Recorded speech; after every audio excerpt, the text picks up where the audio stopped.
Hello, hello, hello. Tonight, and we are discussing Tremors from 1990. With me, of course, on A Girl, a Guy, and a Movie is my friend Janet from another planet. Hello.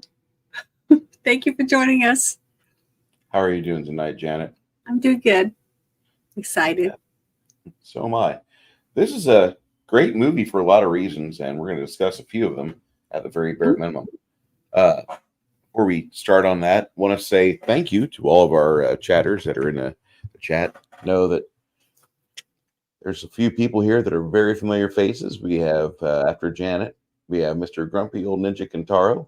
Hello, sir. How to see you? Good to see you in here. One of our better mods we've got. Actually, we don't have bad mods, but we have mods and we have better mods, and he's one of our better mods. We have Six Nations, 31 Kings. Hello, sir. How are you tonight? Another one of our moderators, probably one of the guys like I didn't want to have the wrench. And we have the Crafting Gamer, a very generous individual from a part of the country that absolutely believes to give is to better than to receive. Jackie Blue, lovely little lady. Hello, everyone. Jimmy the Cats and Flatey One. Hello, sirs. And got quite a few people here. Janet, 1990. Yes. Did you see this in the theaters? Yes, I did see it in the theater. So, what was your? I want to know your impression. This is a 32-year-old movie, so we're not going to try to pretend like, oh my god, for those of you that haven't seen it, we're not going to give away spoilers. No, spoil it. We're gonna talk everything about this movie. Mm-hmm. What was your impression about it? I thought it was really good. I thought it was very funny, and I thought it was scary and creepy. It was everything I like about movies. So I thought it was really good. I thought the special effects were really good, too. I thought the special effects were really amazing. They were so good that when they would discuss the smell of the creature, that became part of the character itself. And everybody, I think, remarked about it. I think everybody was talking about that in the cast of the film. Mm-hmm. And before we go further, director was Ron Underwood. We had Brent Maddock, S.S. Wilson, and Ron Underwood as well doing the writing for it. It stars our favorite man who's connected to everything, Mr. Kevin Bacon, the great and yet past Fred Ward, Mm-hmm. Finn Carter, who has sadly retired out of acting, Michael Gross, who was America's dad for American Ties, or for Family Ties, and Reba McEntire. And then you have Melvin. Kick-ass prepper. Yeah, she was an amazing prepper. And you have Bobby Jacoby, who played Melvin Plug, the little shit that everybody hated. He did good for his character. Yeah. So if his personality is really like that, I mean, maybe that's why he seems such a believable dweeb. I want to put faith in him and say he's probably not like that. But when I got a chance to watch the real Will Wheaton years after The Next Generation had ceased, I'm like, oh, Will Wheaton's got this. Let's see what he's like. And he was exactly as I thought he would be like. Yeah, disappointment. Yeah, I just like there's an old rumor that Sam Kinison and the Outlaws of Comedy were walking through a hotel one night, and they had just performed a comedy show, just getting back after a few drinks, and they see some guy on television who's famous for ridiculing Elvis and butchering songs on live TV, and the four comedians shot the TV right there. And that's kind of how I felt at the moment when I was watching the internet, when I realized Wesley Crusher in real life, Will Wheaton, is just as much of a douchebag as his shitty character, mm-hmm. his shitty fucking director insert character from TNG. And that will always be a thorn in my side. That will be a pimple on the penis of America. Yeah. But I was this there was so many things that snapped back in my head when I saw them on screen, and then other things that I didn't even realize until I watched it this time, like the fact that Kevin, his name in the movie was Valentine. So I thought that was pretty funny.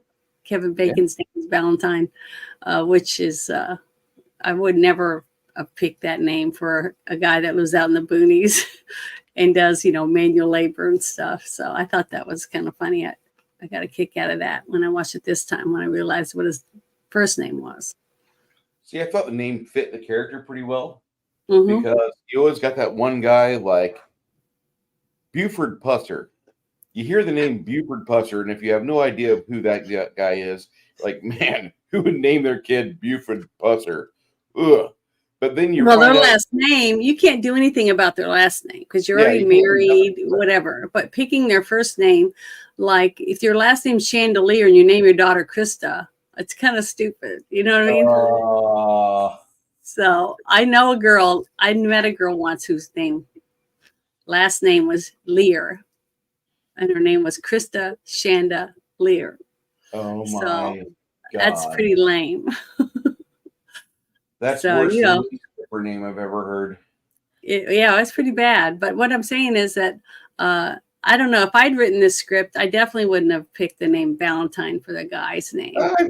You could because you get some young girls that are put out with their husbands at Fort Bliss and El Paso, and they're just wanting a simple idyllic life, and they want the good things, and so they get a little soldier comes out 9 months after the union, be it holy or not, and you have an idea where she's like, we're going to call him Valentine, and the husband rolls his eyes, but he can't do shit. He's on a 26-mile ruck out in the middle of like somewhere not here.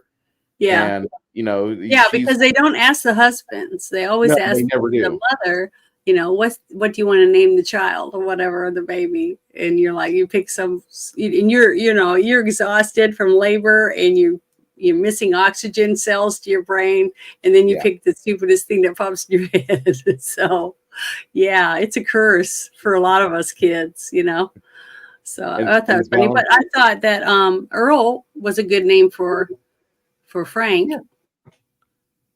Isn't his name? Fred Ward. Fred. That was a good name for him. For Earl Bassett, yeah. Mm-hmm. Fred Ward played Earl.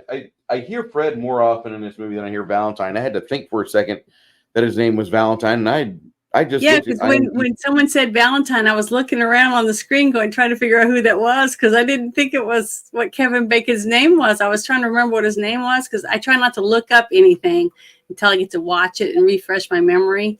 And I was like, what? Who named their kid Valentine? So I thought that's kind of funny. Some lonely woman over at Fort Bliss, probably.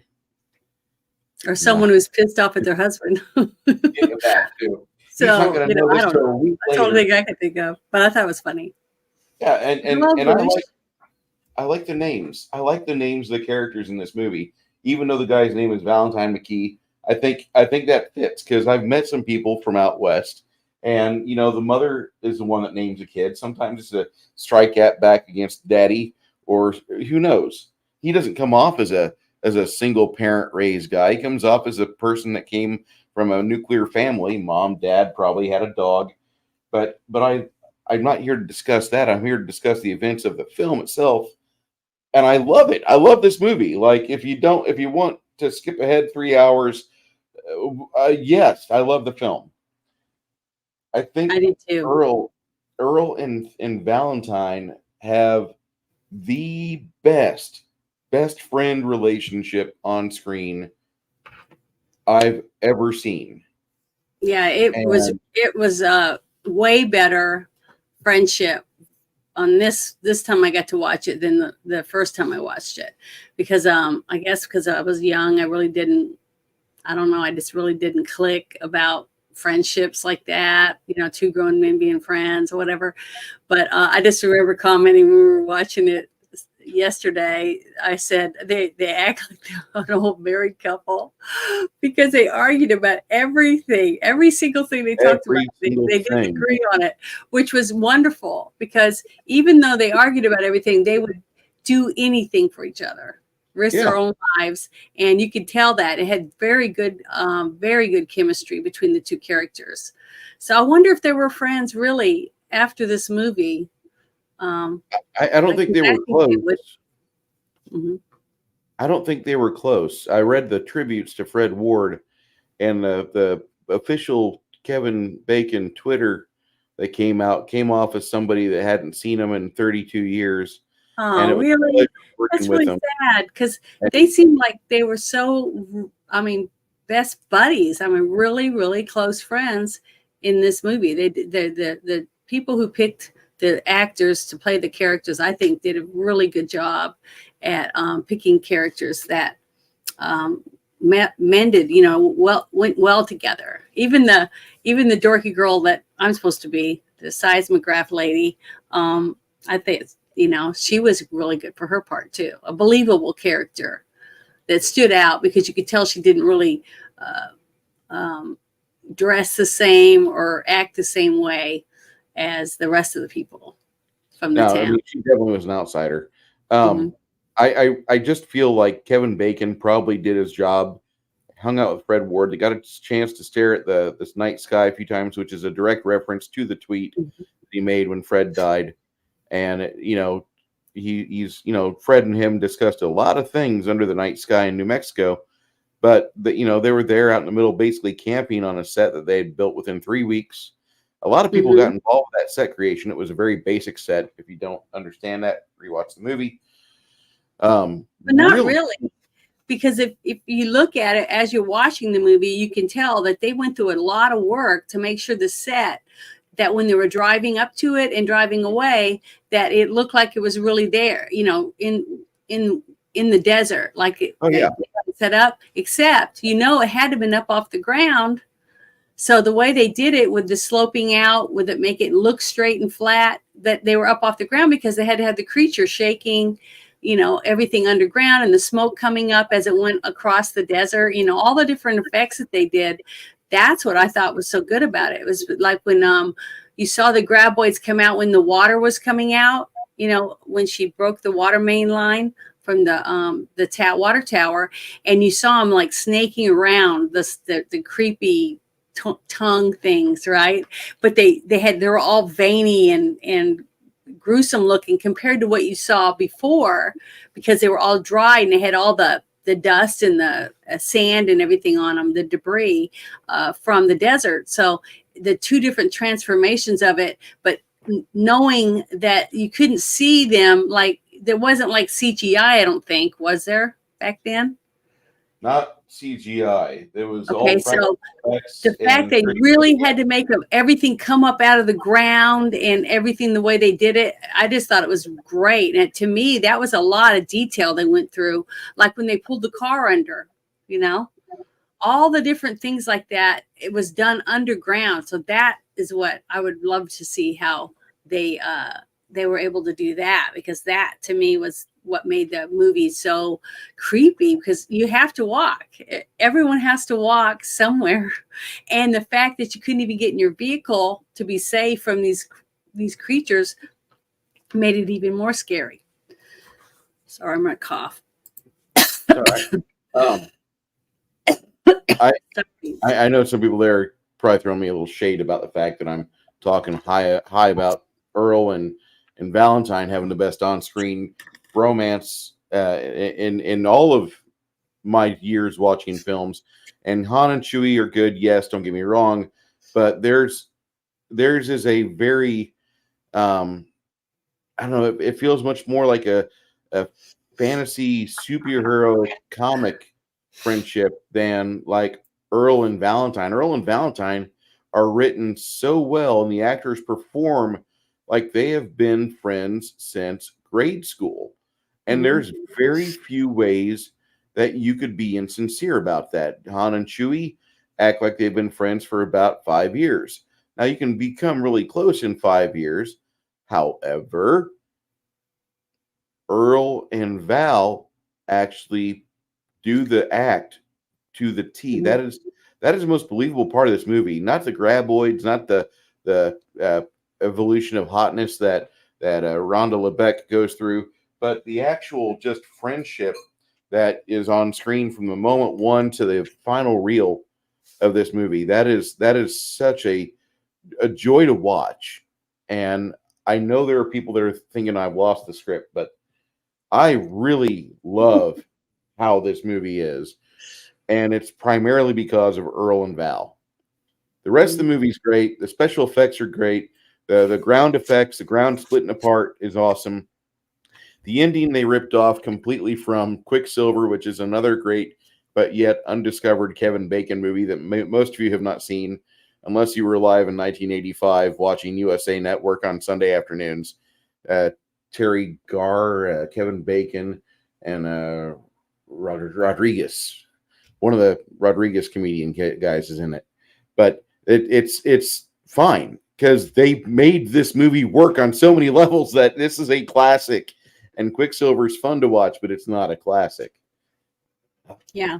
Well, I thought it was their chemical reaction to each other, the way they played off each other seemed very natural. Like when he was talking about the girlfriend he used to have, oh, I broke my nail, that kind of thing. And then he opens his little visor and he's got those pictures taped up there and little things like that. I just thought that they played well off each other. And then as they went through the town and found out the weird stuff, especially with the guy that was stuck up on the electrical lines, right? Mm-hmm. And the way that they talked to each other and like did the high fives, every time they did something they thought was really good, that they had known each other for a very long time. And the fact that they lived out in the middle of nowhere, it made it even more believable because there really wasn't anything, there really wasn't many places to go or hang out. So they had to spend a lot of time together, basically, especially since they were like handymen. They fixed septic tanks, they fixed roofs, fencing, all kinds of things. The So septic I just scene, thought it was really good. the septic scene, I got to talk about for just a second. Okay. Typically, if you've got a hole in your line like that, it's not going to really like blow out unless you've got it under pressure, forcing it out from a tank. Mhm. When they're sucking it in, realistically, I'm just going to say from experience, if you've got a hole in your line like that, you're going to hear a sucking sound and you're going to see the hose moving really violently. And we call that it's going to move the truck. It's going to make the truck shocks activate because you're going to see the back end bumping a little bit. Yeah. But when that's going on, we know the reason why the line's jacking off is because there's a hole in the line. The only time you're going to have it explode violently out like what it was is if you're trying to blow it back into a reservoir from the truck itself. That Mhm. and that's probably how they did that. But I'm just going to say that this is a fun movie, and yeah, I understand that this is a movie. Bruce, don't take it too seriously. These guys weren't really trying to be septic people. I get it. I get it. I just know for my own job. Let me say, oh, let me show you what I can do. That is a fantastic way Mhm. to show how willing these two guys are to try to make a living in perfection. And then, kind of in the first act, they both decide we're done, we're out, we're gone, see ya. And Yeah, they that were is, fed up.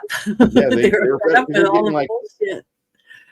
they Mhm. were even offered free meals and beer to do work for a lady, and instead they get out of Dodge.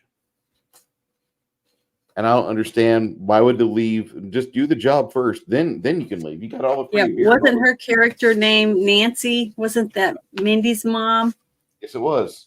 Okay. So yeah, they had it made because that the only mom on there basically that takes care of her little daughter knows how to make decent food. They So they turned down good meals and beer. So they really must have hated where they were at. But as soon as they made that choice, that's when shit started happening because that's when you saw the little farmer out there hoeing his little garden and watering it. I think it was little cabbages, it looked like. And then you heard Yep. the sheep all, rustling and getting all nervous and acting really scared. And then you see the little puffs of steam or sand coming up out of the ground, in little, smoke pods from the dirt or whatever you want to call it. And then you see the sign move a little bit, just tilt over a little bit in his garden. And then all of a sudden he gets grabbed from underground and it's being pulled down into the ground. And then later, you don't know that it got the sheep. You just see the sheep freaking out. And that when they get there and they find all the sheep, like little pieces of them and, blood and guts, and the fence is all dorked up and tore up. And then they see the guy's hat sitting on the ground, and they go over there saying they're looking around trying to find him. And that's when they lift up the hat and see that his head is there, his face basically. So they ate the body and left the head sitting there. So when they drive off freaking out and they stop and talk to those two guys that were working on the it looked like they were working on electrical lines or phone lines or something. And the other guy was working on I guess they were working on the road, right? Yeah, look, because he's working on a jackhammer. Jackhammer, that's what it was. It's a jackhammer. And he's working on the road and he pulls up and he says, "You guys need to look out. There's a psycho killer on the loose and he's chopping off people's heads," or something like that. And I was laughing because the guys just looked at him like, "Oh, they're pulling our chain." And he went back to jackhammering, and the other guy was like thinking about it for a minute. He went and got the crowbar, remember? Because he was thinking about, well, maybe I have to defend myself, because he was actually believing what they said. And that's when the creature comes and grabs that jackhammer from the guy, because it was going down in the ground, and takes off with it. And you can see it standing up and going through the concrete or the blacktop. And then his leg gets tangled up in the rope or the wires or whatever that go to the jackhammer, and that's how he gets dragged off. So yeah, it was and then it went into the side of the mountain, I guess, or the hill that the road was built in. So that whole scene was when you realize, wow, this thing's gonna kill people. It's gonna kill everybody. It already ate a bunch of sheep and all that stuff. At that time, we didn't know that it was more than one creature. We just knew that something was under there because we hadn't seen anything. So you don't even get to see anything about the creature until they're trying to leave, and he's doing the truck like that, trying to get it to pull out, and the back tires are spinning, and they're arguing because of Earl's telling them, "You're going to tear up the truck, blah, blah, blah," and they're all arguing about it. And then he finally gets it to go, I guess because he put it down in overdrive or something, and was able to pull it out. But when they got back to the town to tell them that what they saw and everything, that's when they find that giant tongue-like gross thing that they end up calling graboids, is stuck to the axle tied around the housing to the brake shoe, it looked like. Mm-hmm. And it was biting on it. You remember, it had its mouth on it because they had to take whatever it was, something and pry it off of there. No, I like the biology of the graboid because it looks like it's a sock. So a puppeteer could easily shove his hand in there and close it when they were trying to bite on something. I think that's great. Yeah, but the thing is, you didn't really get to see how gruesome and gross those things were until they got wet, because I was really impressed, because you saw it grabbing it and it kind of moving around, and it had that slimy stuff that looked like Karo syrup or something like that, real gummy, gross stuff. And they had those little horn-like things like rattlesnakes kind of have on the end of their the horned rattlesnake has on their head. And then also moles, star-nosed moles, they have those little feelers like things that come out from their face. So it kind of reminded me of that, but it was all the teeth that it had, with the curved teeth that went toward the back of their throat. So whatever they grabbed on and started pulling in, they wouldn't be able to get away. I mean, it was like a real good way to grab a hold of things. Like lampreys have that gross, nasty little hooky teeth in there, that suck you in. So, but they didn't realize that that wasn't the creature, you know. It's not until later when they see one, they realize those things are like three tongue things that come out and grab things. So that was really, really good. The whole aspect. But what's funny is when the two guys, before they even have that happen, they're driving around and they see someone out a vehicle out in the desert, and that's when Earl says, "Oh, must be that new transport person who's coming in to do from the college or whatever to do studies." And then that's when Valentine or Val says, "It's a woman. It's supposed to be a woman this time." He goes, and he's talking about how good looking he wants her to be, good looking and blonde, and he wants her to have big boobs.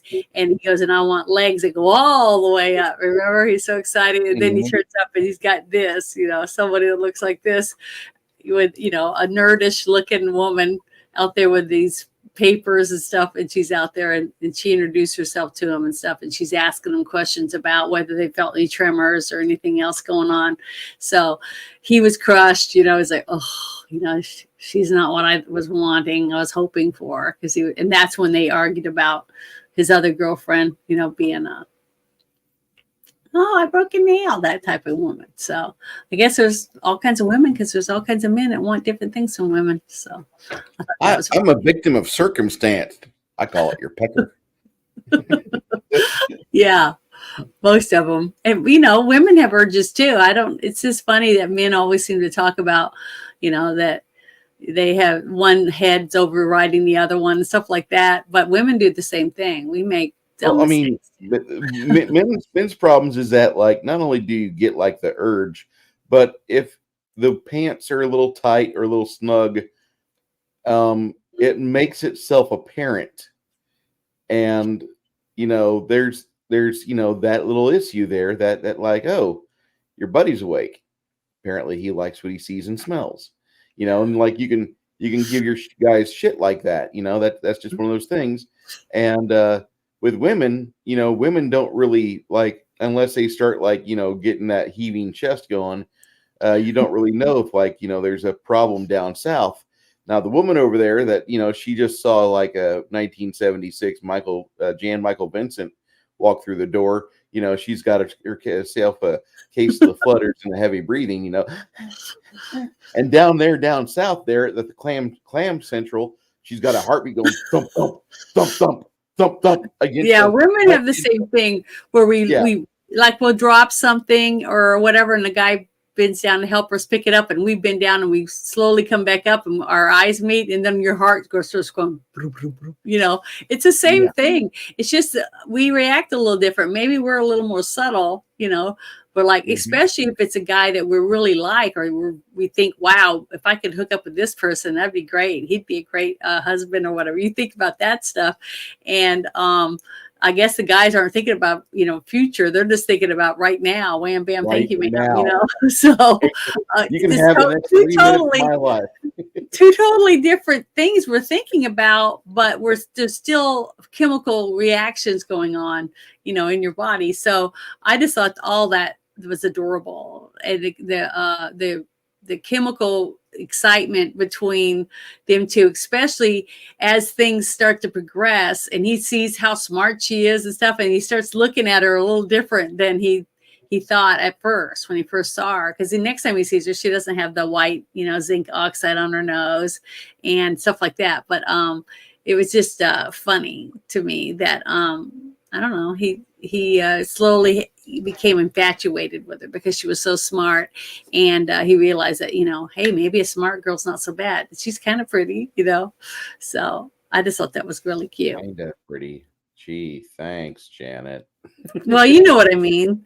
Yeah, I mean, for Kevin Bacon's character, she was not anything like he even says later in the show. I'm working up to it. You know, he says she's not. Why would someone with a college degree want to have anything to do with me? So see, he was putting himself down because now he's confronted with somebody that's pretty and has brains, you know, and he didn't know how to deal with that. You know, he didn't know whether or not she would be receptive to him. And I just thought that whole cat and mouse type of thing was, you know, what made it a romantic horror comedy to me. I thought it was great. It completely falls within romantic horror comedy, and it does all three parts of that in spades. It just knocks it completely out of the park. Uh, the saddest part of the movie for me happens in the first act as well, when they maybe it's the second act, but when they're back at the general store owned by Victor Wong, or Victor Hmm. Wong's character. It's a shame he was so old in this film, but he plays Walter Chang, and the machine starts going off, and the radiator goes off, and everybody starts panicking because the damn things are moving around and causing hectic problems. And Victor's victim, one of the first victims Hmm. in this movie of the actual cast. You have a bunch of other people that live in the town, but they're there mainly for depopulation purposes and to show you Wait, how that deadly things didn't are. that couple die before Yep, him? Well, yep. see, to me, that was when I first got really emotionally invested in it, because you see this retired age couple, and they're building their own house, and they're real excited, and they're still romantic, and them sitting on the back of the car, and they're talking about stuff, and they're hugging each other and stuff. I just thought that was so sweet and romantic. Who doesn't want to have that in their future? And that's what I said.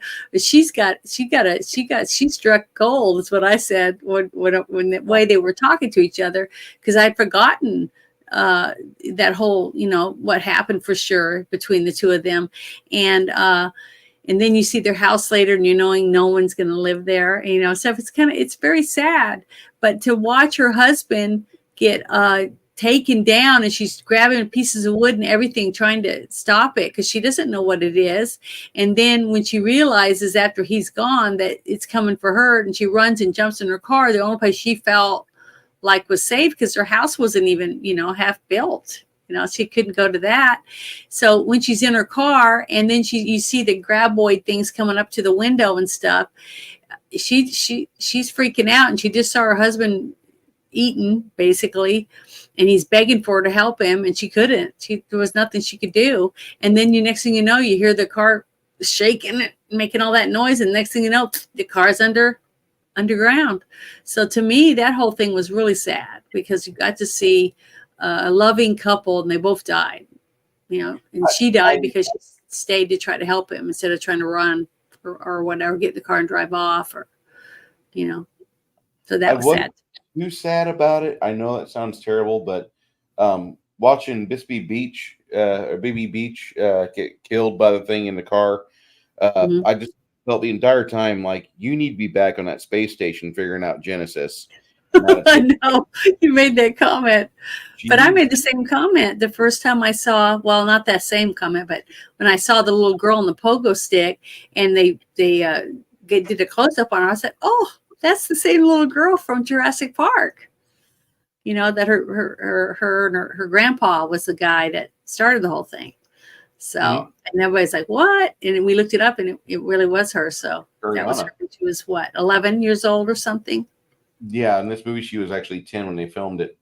Yeah. Um, she's such a good actress, and she's sadly out of it now, but she does other stuff, and she's making a good life for herself. She's got kids, going to be a grandma here in another 10 years, but she's got everything going on you could want, as a child actress. She lived Hmm. the Hollywood life, probably saw some things she didn't want to, but she made her mark.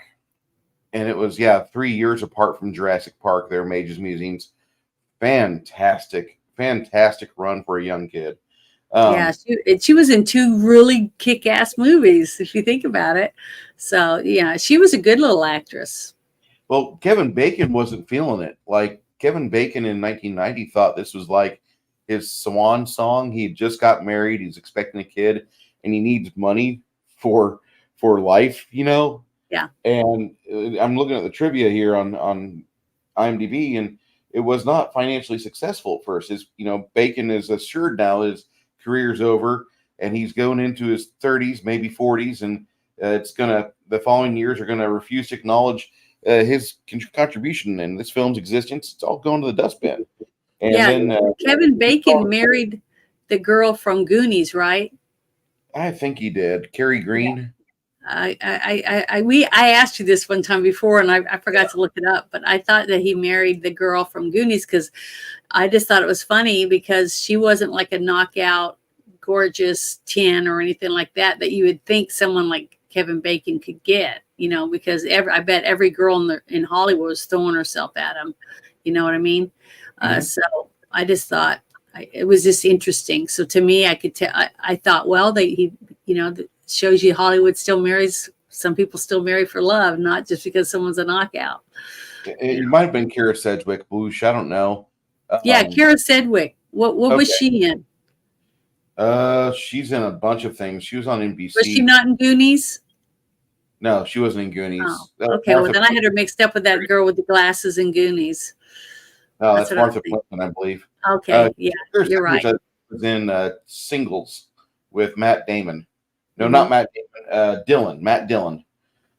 Man, I'm so sorry, Mr. Dillon. I didn't mean to insult you like that. I have zinc oxide on my nose so I don't get sunburned like the girl on the movie.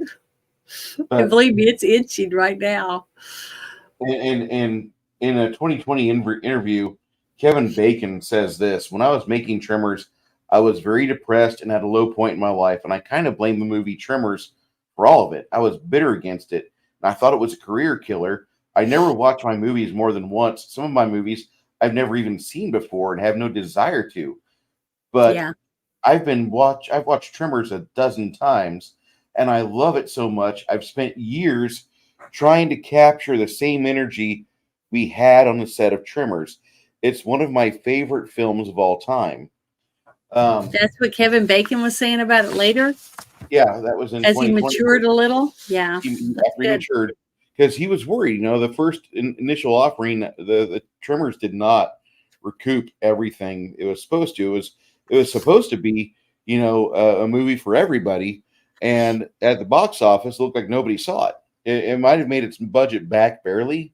I don't believe it did. I believe it didn't really hit until 1991, 92, when it was released on VHS and Beta. Yeah, I can remember Beta. You guys remember Beta? I had Beta. Parents still have a working Beta. To me, when I saw it, it had an old creature feature type look to it. Even the trailer when it came out, that's what it seemed like. And I think we saw this. I'm trying to remember. I don't know if all my sisters went, but I just remember my mom knows how much I love scary movies and sci-fi and stuff like that. So that's when I got to go. But it was on Air Base, so it was like, just a theater on Air Force Base, and so my mom went with me. I don't know why, but I guess she wanted to see it too. She laughed. I remember her laughing through it and stuff. So normally she would not ever watch a scary movie, but I guess she thought after she saw the trailer for it that it probably wasn't so bad. And she had a good time.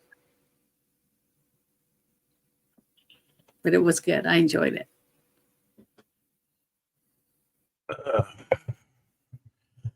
Fair use. Fair use is a doctrine in the United States, a law that permits limited use of copyright material without first obtaining permission from copyright holder. It aims to balance interest in copyright holders with public interest in a wider distribution of creative works by allowing as a defense to copyright infringement claims against certain limited uses that might otherwise be considered infringement.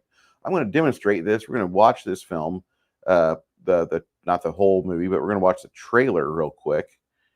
And to stream, what are we watching here? Okay.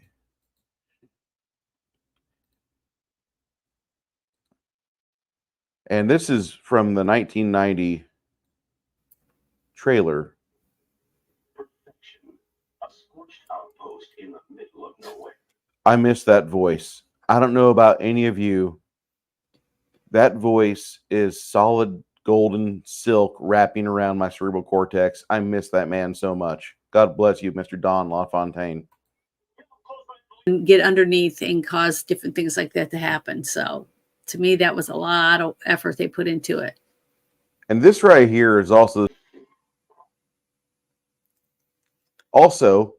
one of my favorite directors in all of Hollywood. Is the exec producer of this film. I forgot to mention that at the start. Gillian Hurd, she was the director for that wonderful movie we watched, the vampire film. It doesn't talk about them being vampires. But you remember what I'm talking about there, Janet, when we watched last year? That the half the crew of aliens is in the movie. Once it's after dark or near dark. Is it the one that had James Woods in it? No. We Oh, watched this movie for this, and it was the guy, the young kid that got bit by a vampire, by the hot vampire girl, and then he was hanging out with the vampires, and they wanted him to kill, and he wouldn't kill. But oh yeah, now I remember. Yeah, and they spent a lot of time in the van. yes, Okay. that's Sorry, that's I've the seen so director right many there. vampire movies. It took me a few minutes to think about it. But yeah, okay. So she likes this genre then. She loves this genre. See, if It's I a was shame rich, that's what I would put my money into. I Is really make hope, and this is a sad statement, but if you work a day in your life, you really fucked up. You're supposed to have a job you love. This woman here, I hope she loves being on the back end of movies because she does such a good job. Anything she's attached to seems to sing really well. Even the Hurt Locker did really good. And I mean, she's just fantastic. All right, I'll stop sharing No that. Frills Production. That was a cute name. Yeah, Was on there. Yeah. Yeah, yeah. that's what it reminded me of.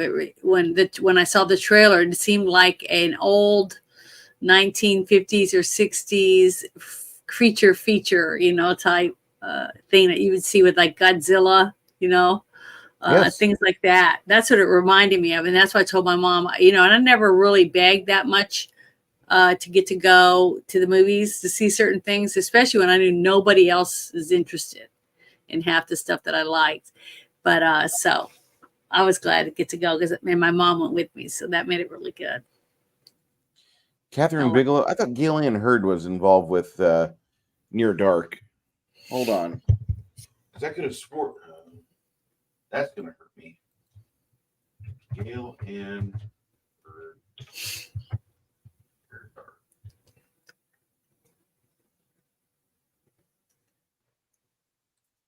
but some of the scenes where you got to see her working, the girls out there.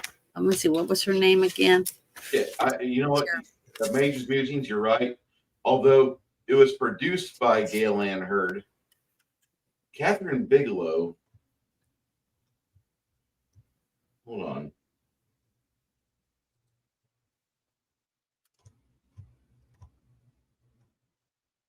But when she was out there, with the seismograph, watching the thing go around and stuff. So I printed me out one of the maps so that you could see the seismograph and showing where the one graboid was, and then so that they would realize that they had more than one, because she was trying to explain to them that during the time this happened, there was also seismic activity over there and over there. So there was at least 3 more that she knew of. So, and then the set they had to fix or build. I don't know how they did it, but I would like to see behind the scenes stuff when they chased it into the cement block because they jumped over that ravine for when there is floods in the desert.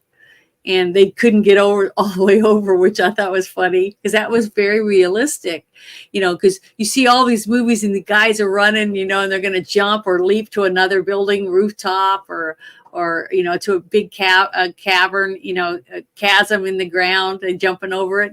Well, they jumped and you're thinking they're going to make it to the other side because that's what they do in all the movies, and they both don't make it and they're hanging on the edge trying to climb over, and then that creature slams into that cement wall, the center block wall, and it busts through there, and you can see the rebarb and the other wires and stuff in there to reinforce it, and then it's hanging out, and it's like blood and gore is coming out of it.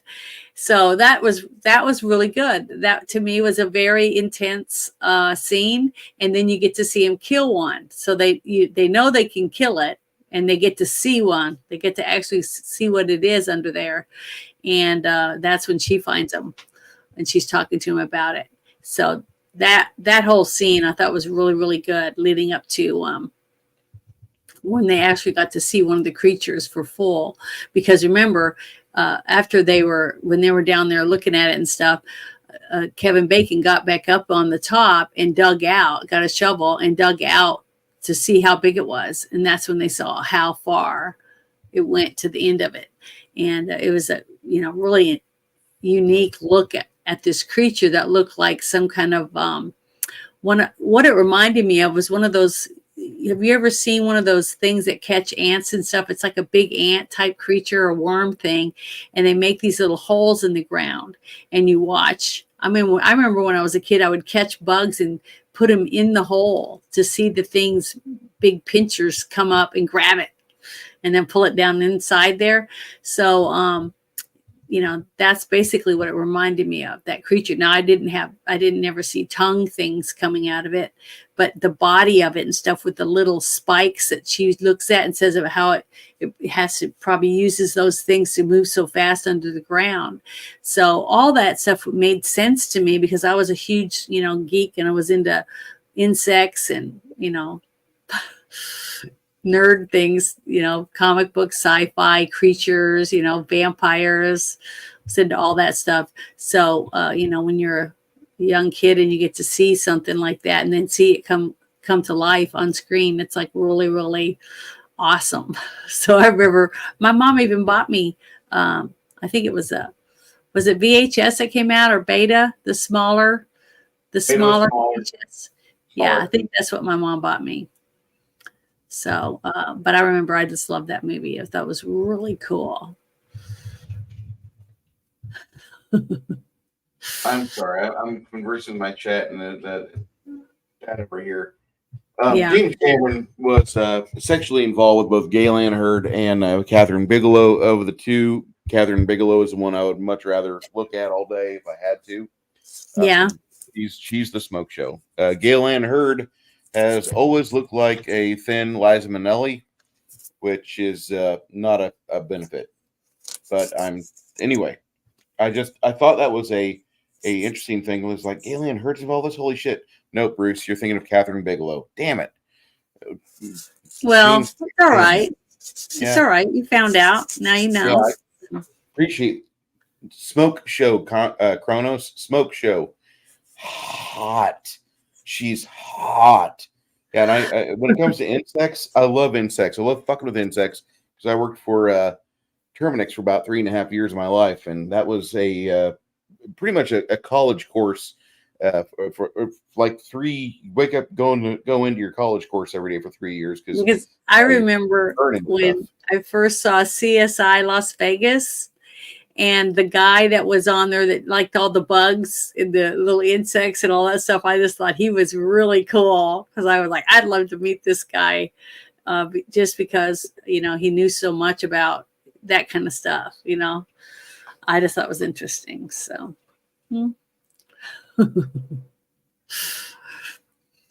but yeah, as each person's dying and they're trying to figure out how to get out, and then slowly, that's when they get up on the roof, and that's when Reba McEntire is looking through her binoculars, and she's like, something weird's going on over there, away from their compound that they had built. Which had with these worms, they were originally wanting to do like an outer shell for the worm and then have like a slimy thing on the inside of it. And when the special effects guys started putting this all together, they had a couple entomologist phone calls. They're like, oh yeah, that'd be great. And then the rest of the crew starts to see what they're working on and like, oh God, we're fighting penises that travel through the dirt because look, they've got a sweater on. And that was when like, oh, fuck, we can't use the outer shell. And then somebody's like, well, what about Scylla? You got the Scylla, the little hairy protrusions that come out that help propel them through the ground. And everybody's like, oh, that's a great idea. And that was what they went with. Yeah. I'm glad they didn't put a shell on the outside of it because I think it was more believable with when she was looking at it and she was talking about the different things about the creature and how it was sensitive to sound, she figured all these things out. So I thought that was really, really good. And it made it more and more believable of them trying to figure out how they could kill it, and how it's getting where it's supposed to be going. And the fact that she knew right off the bat because of the seismic activity that there was 3 of them. Besides the one they killed, or was it just 3 of them total? I think there was 4 total. Okay, yeah, okay. So I thought she said 3, but There's continuity error at one point, but yeah, there's just 4 altogether. It's just they yeah, picked but see, the one sad more thing was is about supposed to be. the continuity, it to me, it seemed like they did perfect with the continuity. So the person that's in charge to make sure they're watching, to making sure they're holding their cup in the same hand, they're wearing their hat the same way, all the different things that they were doing, everything seemed really, really well done. So to me, the more I watched it and it was brought up, to me, that was editing. They had taken something and put it in place of something else and didn't realize that there was only supposed to be one or whatever, one graboid left or something like that at that time when you could see the tracks for more than, what was it, 3? There was 3 tracks or something like that. Is that what the continuity part was? Mhm. So, Yes. so that what that to me is the only thing I could find wrong with the movie was because, and that was the editing. That had nothing to do with the actors or the director or anything. It wasn't an actual making of it. It was actually the editing part of it. But I loved, one of the things I really loved was the music, the imp, the da, da, da, da, da, da, da, the dramatic music coming around when like when he found the dead man and he realized his dad, the music changes, just like the old episodes of like Star Trek and these old shows that used to be on TV that I remember watching when my mom would be watching these shows. It had that, that if you couldn't get excited or you couldn't clap or do anything because the music was like just lull, it had to be real dramatic and exciting to make you realize, oh, you got to get excited for this part. I just love that. I just think that's great. The quirky parts like that, for some reason, I just love that kind of stuff. I guess it's because it makes me feel like I'm a little kid again or something. You know what I mean? Mhm. I So I maybe that's why. really I also should add something here that this movie, it really, yeah, it beat the budget of 10 million. So it probably had like a 14 million or a $4 million advert budget, but it made Yeah. at box office $16.7 million. Um, I'm trying to find how much exactly it made on the home release, but it Hmm. was rumored that between 61 and 65 million was made on the home release market, Laserdisc, VHS, and Beta. Hmm. But you got to remember too about how much. Now I don't know how much it costs to go to most of the normal theaters because on the Air Force Base it was like 50 cents. Well, at the So time in at the 1990, matinee.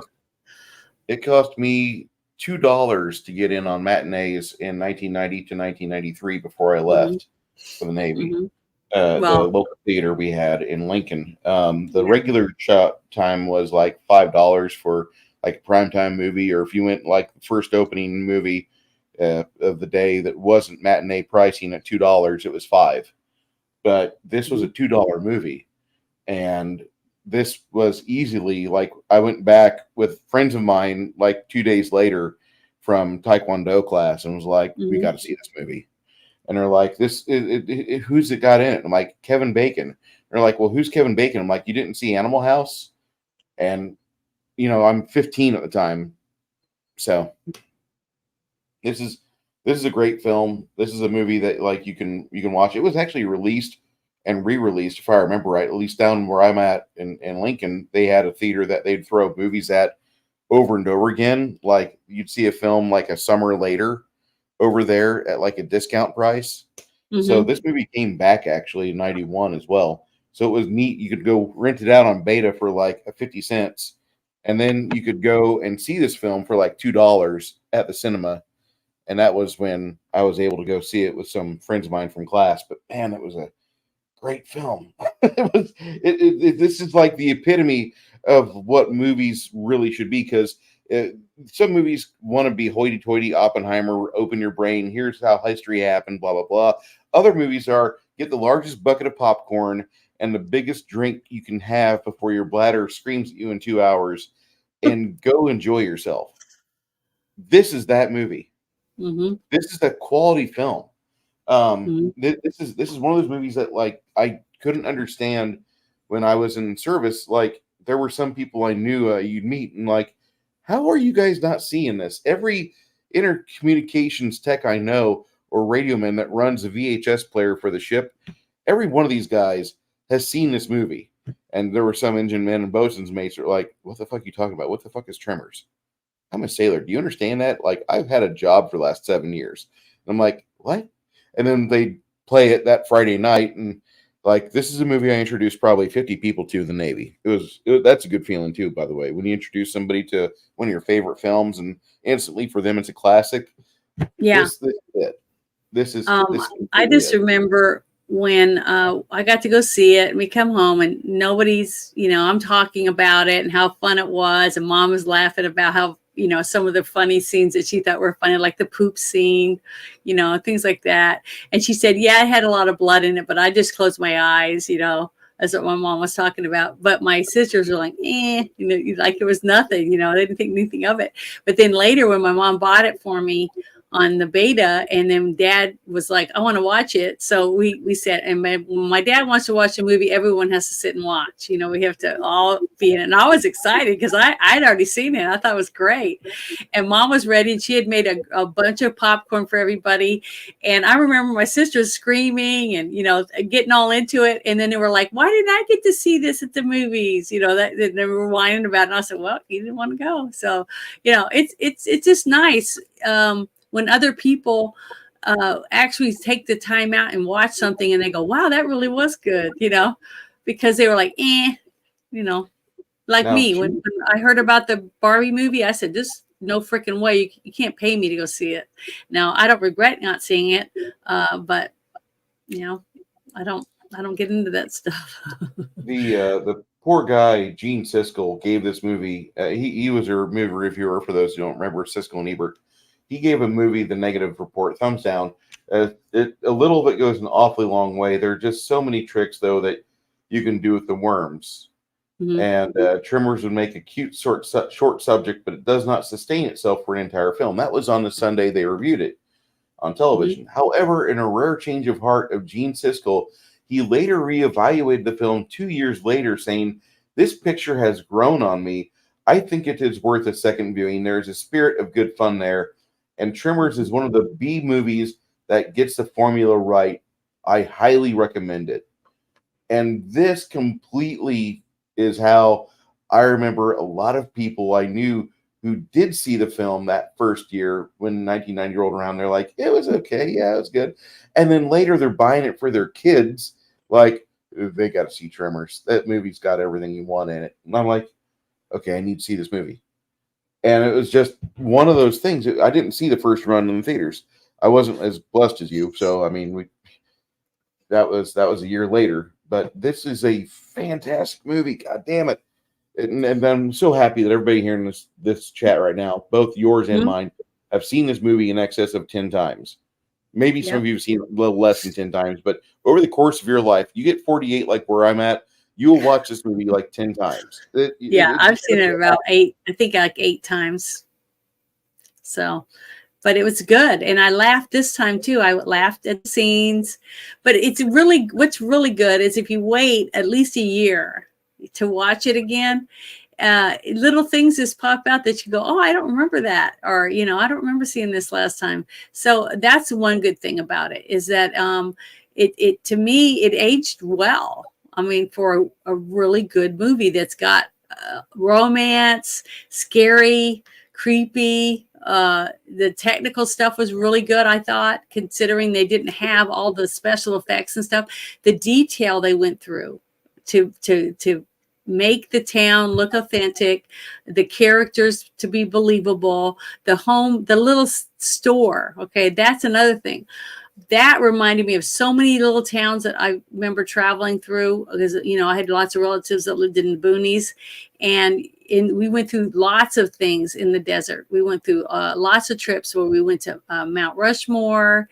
We went through, to the Badlands. We just went to a lot of places, in lots of different states, in New Mexico, places like that.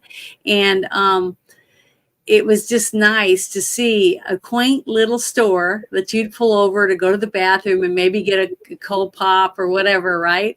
And that's what that store was. The little store with everything in it. And I just loved the way the shelves were set up, everything, because it just seemed like they built a shack basically, and they just started adding things, sell, and they put more and more in as they could sell things to the tourists that would go through, not stopping really there except to probably get gas and to get something to drink or go to the bathroom. But the fact that when she, what was her name again? The girl, the seismic girl. Rhonda Lebeck. Yeah, Rhonda. When Rhonda was running from the creature and she got tangled up in that fence, okay, in that barbed wire, and it got all tangled around her one leg, and she's trying to get loose, and the graboid's trying to grab her, and then she ends up getting even more tangled in it. She can't get loose, and then the creature's trying to grab her, and that's when Kevin Bacon's character runs over to help her, and he's like, "Take off your pants," whatever. So she starts undoing her pants as fast as she can, and she's pulling her pants down, and he's helping her rip her pants down before the graboid can get her down in there, and it pulls the piece of fencing and then the barbed wire and everything into its mouth, and then it pulls her pants and everything, and they run. So she goes in there and she's got all the cuts and stuff on her legs, and you see Kevin Bacon putting antiseptic and bandages and stuff on it, and the whole time you see Fred Ward sitting there going, watching how he's continuing to grow. And he said one day his life would change because he would meet somebody that was worth meeting and that something good could come from it. So I guess that's another thing that made me think it was cute that they had a good relationship as best friends, basically, because he wanted to see his best friend fall in love, and have, what everybody should have. So that whole thing was really cute that they stuck that in there. Little things like that they stuck in there to make it really, really enjoyable. And then the little Asian guy, what was his name? I'm sorry. Mr. Wong. Yeah, Mr. Wong comes over with some Ked tennis shoes and a pair of blue jeans to put on her, and she has to roll them up like 3 or 4 times because they're so long. But she puts those on, and so she's got a new outfit basically for the next scene when they're trying to get up to the roof, because the graboids. The rest of the movie, she has that outfit on. Yeah. So the whole thing is when she falls out the window, and we all freak out thinking, oh my God, she's going to get eaten because the thing was in the floor, right? Yep. And they look out off the roof and they see all the stuff from the shelf and the glass and stuff, but they don't see her. And she had, right next to the building, she had climbed up the ladder up to the water tower. So she was able to get away, and she's like, I'm okay, I'm over here, or whatever. So you could see him go, oh, because he's happy because he likes her. He's starting to work. You could see he wants to protect her and stuff because, and she does too with him. Like when she breaks the water pipe to save him when he's stuck out there because that creature's following him trying to get to the big, what was it called? A cat? Mm-hmm. Okay. So that whole scene, to me, that was like building for the audience, the relationship growing, because you can see that the little bit of that he's cute or whatever, because she was kind of let down when he drove off, like, he saw, and then she realized she had the stuff on her nose, and she was like, oh, she says, I ruined my chance or whatever. But, because she was immediately attracted to him, from the beginning, but he wasn't interested in her at all because she did not look like anything he was interested in because she was a nerd, basically. So I thought the way that they built up the relationship seemed believable for me, even though it was in a short span of a movie time, and they'd never met before. So to me, I thought all that was really, really good. I think I need to talk real quick about Victor Wong. Okay. He was a shop owner in this movie here. He's also Egg Shen in the greatest movie of all time, Big Trouble in Little China. Mm-hmm. And that man was married 4 times in life. And his son was a musician named Lion Wong. He died in 1986. and he was attacked by another young man while walking home in Sacramento. Victor was asked to film the prologue scene for Big Trouble in Little China, like less than a week after Lion's Wake. And after shooting that scene, Victor suffered his first stroke. And afterwards, he befriended a woman named Dawn Rose. She was an artist in Locke, and they married in 1998. They purchased a former restaurant and store they completed in Walnut Grove, and they're going to open up a art gallery and tea house there in 2001. Mm-hmm. Sadly, they were trying desperately on September 11th, 2001. Spent the entire day trying to get news of Wong, what was going on to Wong's kids, who lived in New York City during the terror attacks. And they were pretty much unable to get word to them. And Victor spent the night pretty much up all night. His wife fell asleep, and he died of a heart attack at some point during the early hours of September 12th, 2001. I mentioned that because Kronos was mentioning he died terribly, and I was kind of curious, so I Wikipedia'd that, and holy cow, that's a terrible way to go. You know, worried about your kids. The kids were eventually found to be okay, but to hear like the day after the greatest tragedy of our generation, that your dad's dead because he was worried about you, that would just break your heart.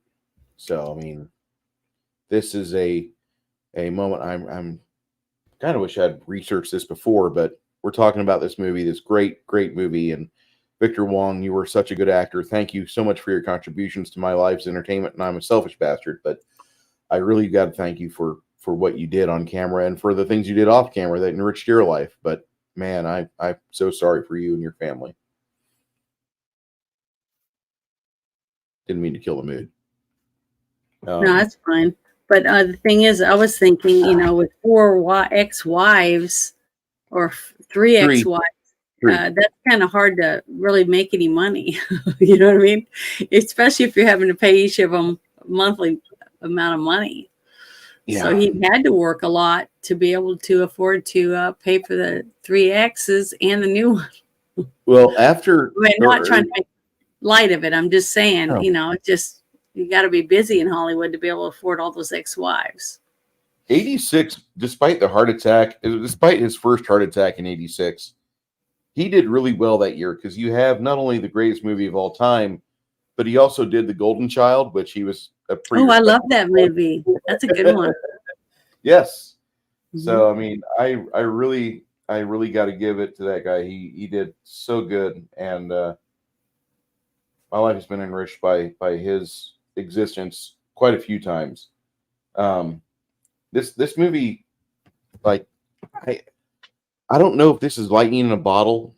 I think this is as close as you could get with the budget of $10 or $11 million. Yeah. It's amazing to me if you think about it. Like when we watched the Gamers Darkness Rising, right? Mm-hmm. And seeing these young people with basically no money be able to throw together props and locations and costumes, even though it was a purple long johns. I'll never get over that. That was so good to be the purple ninja, right? Mm-hmm. They have to be creative when you don't have a lot of money. Okay. You have to think past, let's just put it in the computer and make up something. You know what I mean? So with models or the way they built everything up off the ground to put the graboids underneath, just everything that the detail they went into to make this movie, to me, is a blessing, because the movie turned out to be great, a great, creepy comedy horror is what it was, basically. But they did a good job because you didn't know where the creatures came from. Did they come from outer space? Did they come from evolution? Did somebody bring them there? Was it a scientific experiments done by the government? I mean, you had all these things in the back of your mind, but you didn't know what, and they really didn't talk about that. You know what I mean? They never really tell you anything about that. All you know is that they all lived, they fought, and they won. Well, a lot of them did die, but the heroes of the movie that actually made it through, and they killed all of them. And one of the heroes was a woman. See, and that's another thing that I hear today is, oh, women don't get good parts. Women are never prominent in movies. Women, nothing, blah, blah, blah, constantly. But here, you and I have watched all these movies with lots of women in it. Kick-ass ninja woman kicking ass on the bus fighting all those guys. It's just, there's tons of good characters with all different races and action and smarts and just tons of things. And I don't understand where all this no diversity shit came from, because there's tons of it in all the movies that we've done. There's tons of diversity in everything we've done, with everything we've reviewed. So I don't know. To go from this kind of great entertainment movie to what we have today, which is hardly anything, and it costs millions. It costs $200 million to make a movie that's shit. You know what I'm saying? Yeah. It's shocking to me the downward spiral Hollywood has been in, because they can't offer us anything that's good entertainment unless you step out of Hollywood and you start watching independent films, because the people without the huge budgets are the ones that are thinking outside the box and coming up with great ways to do their special effects. They're building their props and their sets and everything on a limited amount of money, so they have to use their creativity, which to me it makes it better. It makes movies better when they have to think outside the box. I just love it. I thought this, like, I didn't even worry about what size the budget was when I first watched this movie. I was like 16 years old. I didn't really even notice or worry about that until later, much later in life. And there's a few parts of this movie where you can see the budget in action. Like, there's a lot of like good practical effects, little practical gags they use. I love the pogo stick scene myself. That's probably one of the best examples I've ever seen of what you can do with pneumatic work. And I'm still kind of in shock that, like, whenever they launched it, they had it to where it didn't hit any cast members or any off-screen crew members. I was very happy about that, because I've been around where things don't go right on a set, and like there will be liquid accidents. You've seen that, and it's just one of those things with all the things that went on in this movie. Like, the worst that you see is on film, where the pressure up the hoses and then the shit comes out the hose. That's not how it's supposed to work. Sorry. Yeah, but when you were young, you were just thinking it was poop getting all over people. You weren't thinking about the whether it had suction or was being blown in, whatever.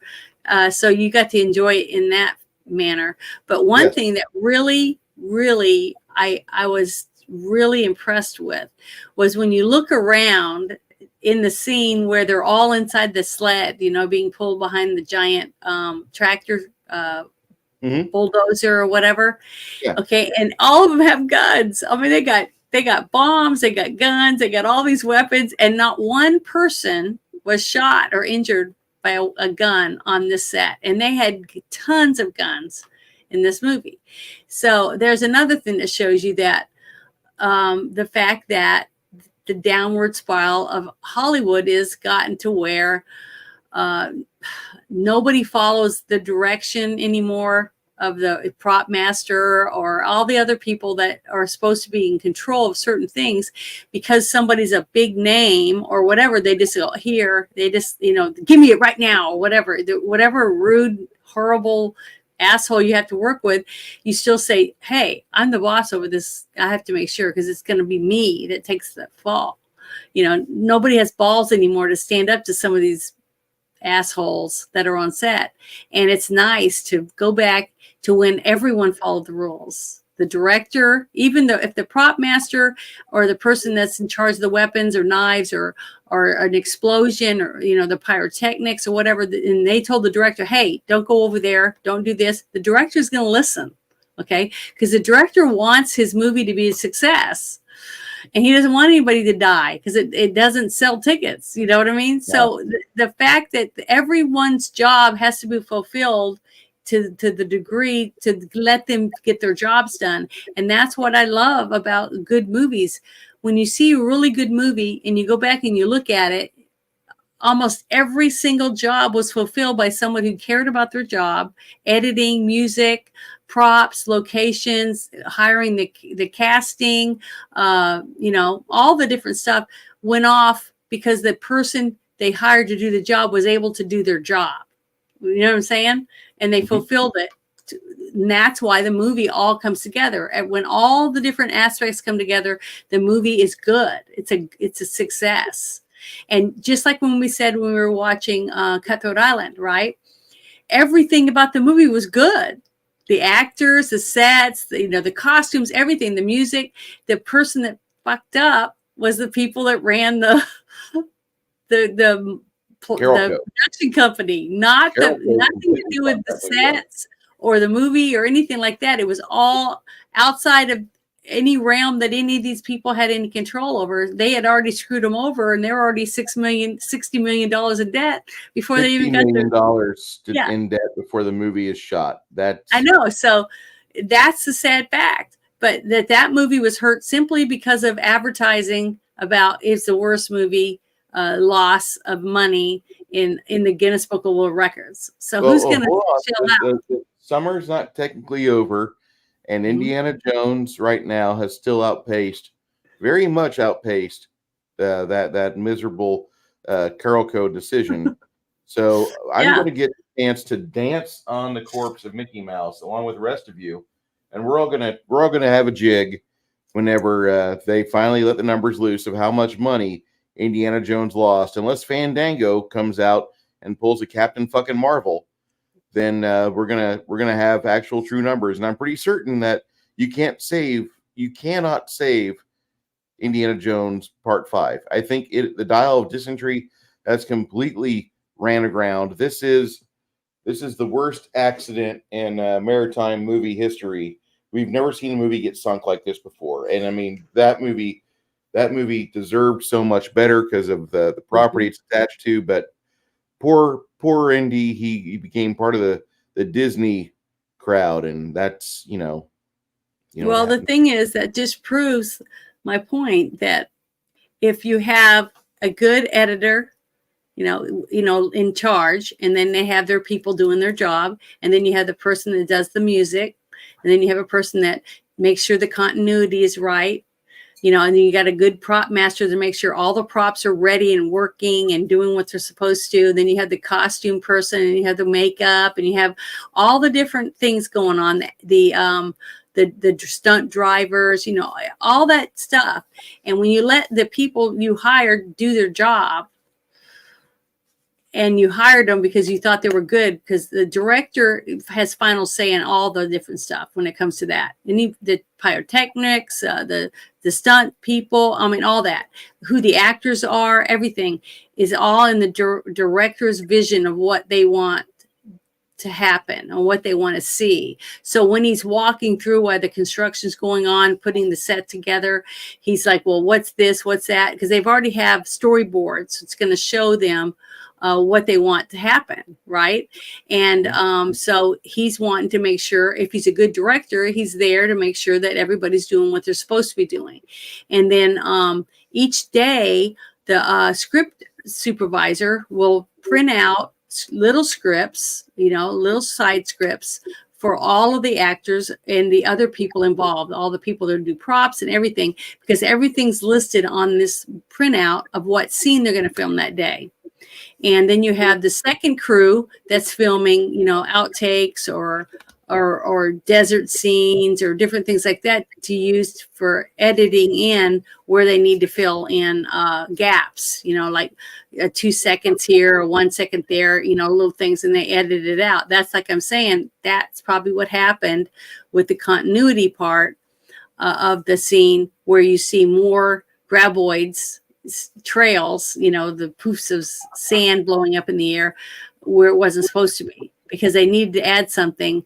And they did, but they added it in the wrong place using the wrong stuff when it should have been earlier in the movie, that type of thing. So that's why it's important to let all that. But for that one mistake to be is not enough for me to hate the movie. And most people probably didn't even notice it. You know, it's after you've seen it 5, 6, 7 times, that's when you're, hey, I just noticed something, like that. So, I thought that was really good, but it really does make a difference when you have good people that you've hired to do different things. That's why I said it hurts a movie when you have everything set up for a set, and then you have the director say, "Oh, here's my wife's sister's kids. Put them in the scene." So you get stuck with having to change everything around to fit some more characters in that weren't supposed to be in it. Yeah, I can agree. Got some people in the chat that are talking about the box office, and I just quickly went over. Dial of Dysentery lost $100 million. Its box office gross so far is 320 million, according to some websites, 317.5 according to others. I don't know.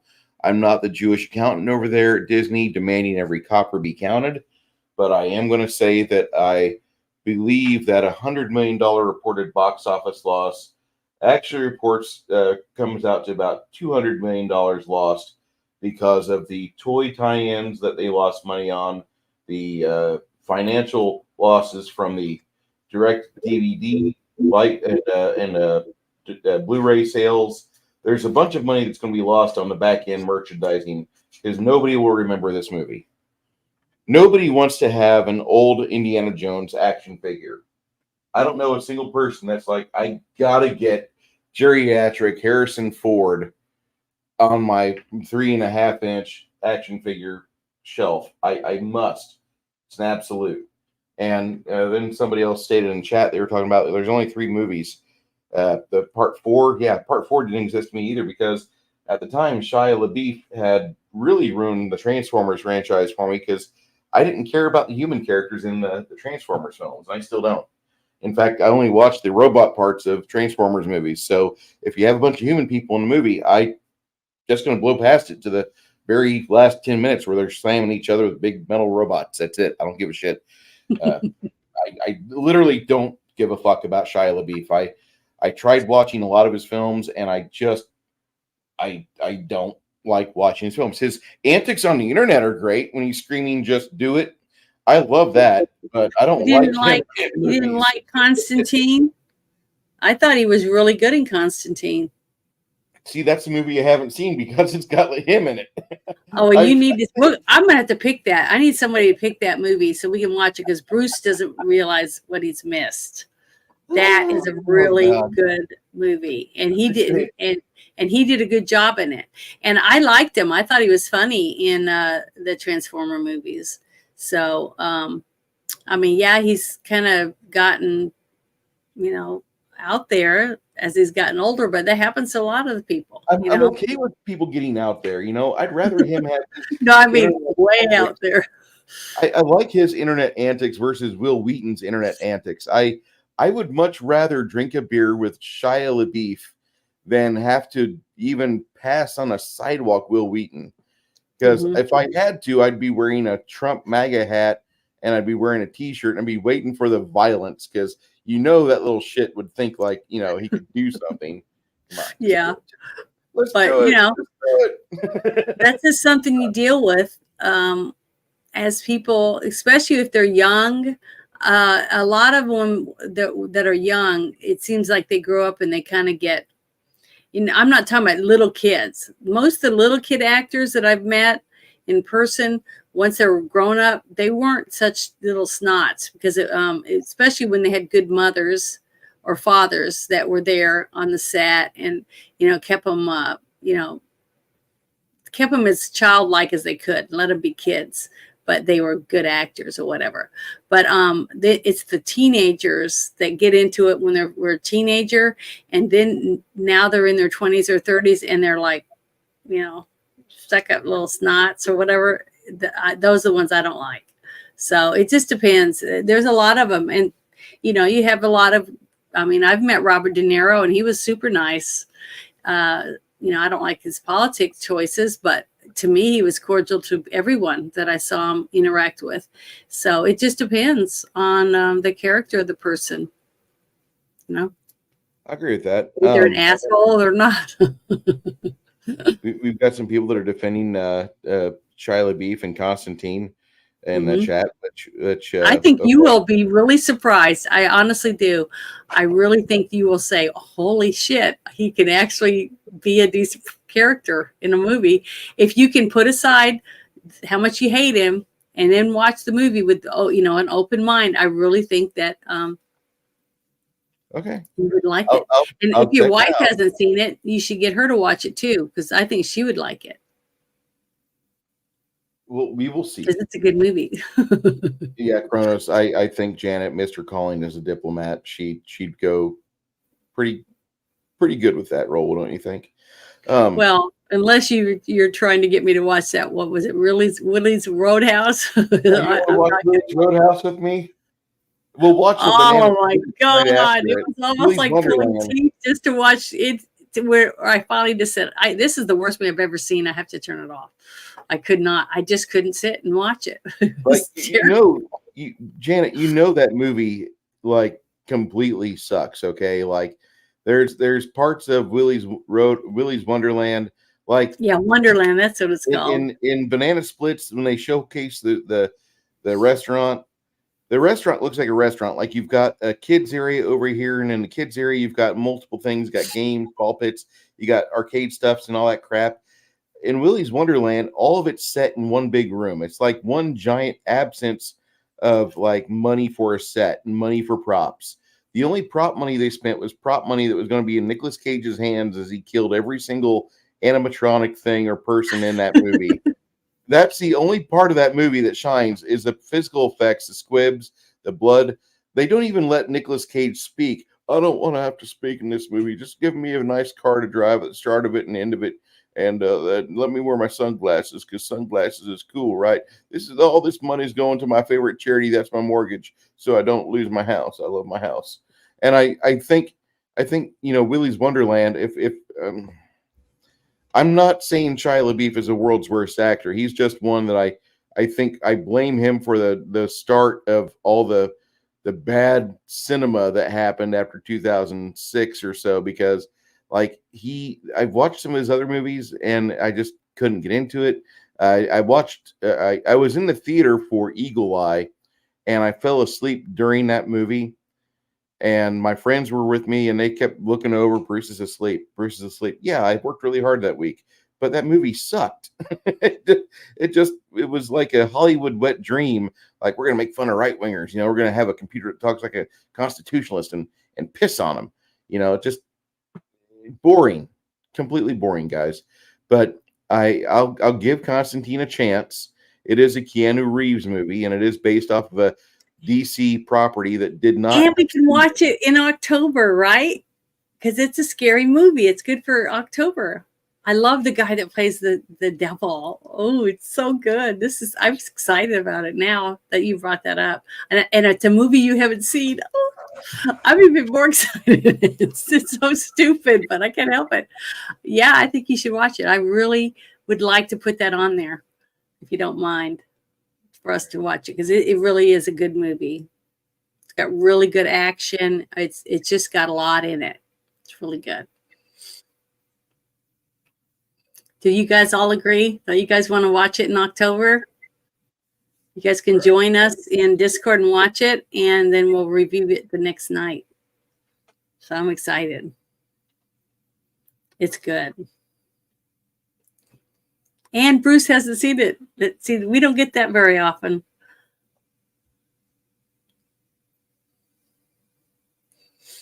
All right. And it has. Yeah, the guy that played Lucifer. Yeah, he was good. Trying to read some of the chat.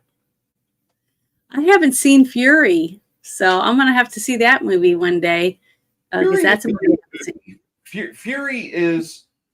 It probably is the best tank film on film. Chat, let me know if there's a better movie that has tank combat in it. I think out of all the tank movies I've seen, Fury is probably got the best, most realistic tank depiction. Although the Sherman should have gone up a little bit sooner, but that's okay. That's fine. But Mhm. I would say that if you guys disagree with me, that's okay. We'll Well, do. Bush said Kelly's Heroes. I don't think it has a better tank scene in it, but Well, I haven't seen it, so I can't comment on whether this tank scene was good. There was a movie that I thought was really good with tanks in it, and it had Brad Pitt in it, but I don't that's remember. that's Fury. That's what? That's That, Fury? that's Well, Fury. maybe I did see it. I just don't remember that much about it. I just remember Brad Pitt in a tank. So I don't know. Or maybe I just saw a preview or a mini video or something about it. Yeah, I'll have to wait and watch it so I can see if I remember it or not.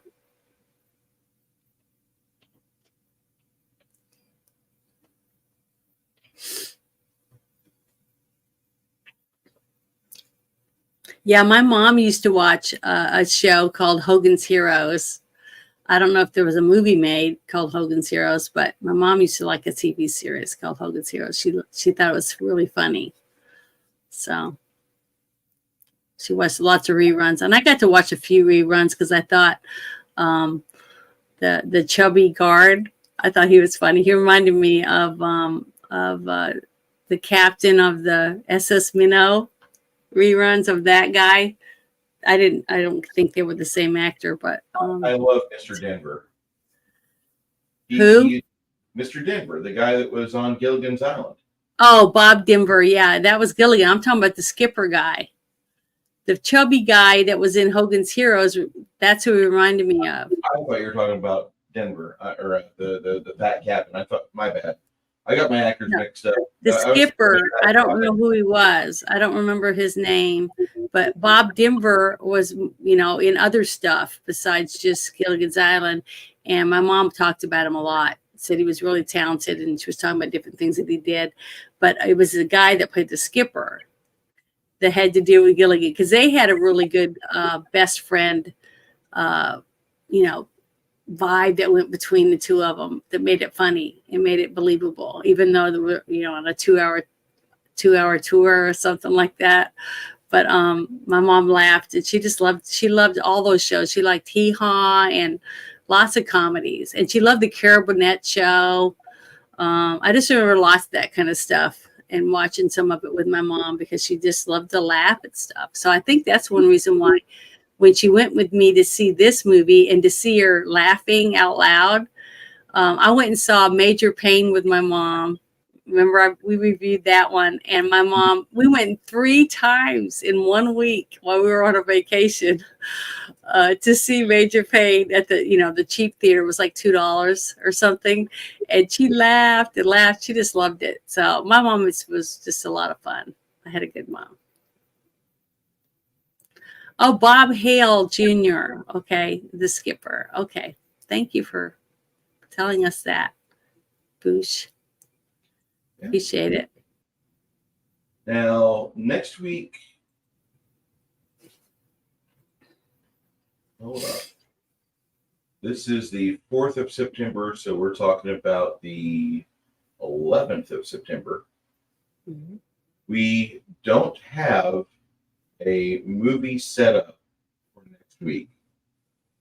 And Janet just picked Constantine, so I'm going to actually edit that, and we will watch that for next week. Oh, okay. Great. That sounds good to me. I'm excited.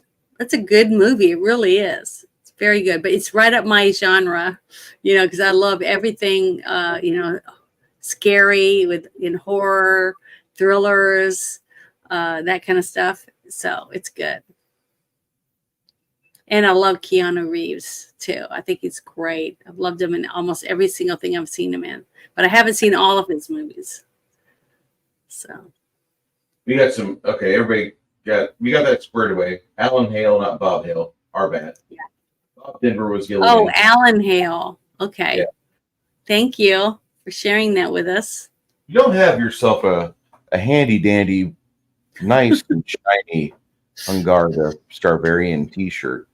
The money goes to a good cause. This gentleman here that is in our chat, he's not pocketing $1 of this. All this is funneling into his Wounded Warrior Project money.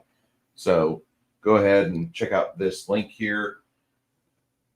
It's a fantastic organization, and Hungar is a gentleman of a soul, brother to James, the Dungeon Master. Yeah, so we'll be watching Constantine next week, I guess. I've not seen this. This will be an interesting thing for me. Yeah, I'm excited to get to. Kronos, I don't know if you can see the chat from my side, but StreamYard lets me see everybody from all inputs, and so I get to see everything. And Hungar's new shirt on his page. Hold up. Hold on, Hungar. I'll check this out with everybody.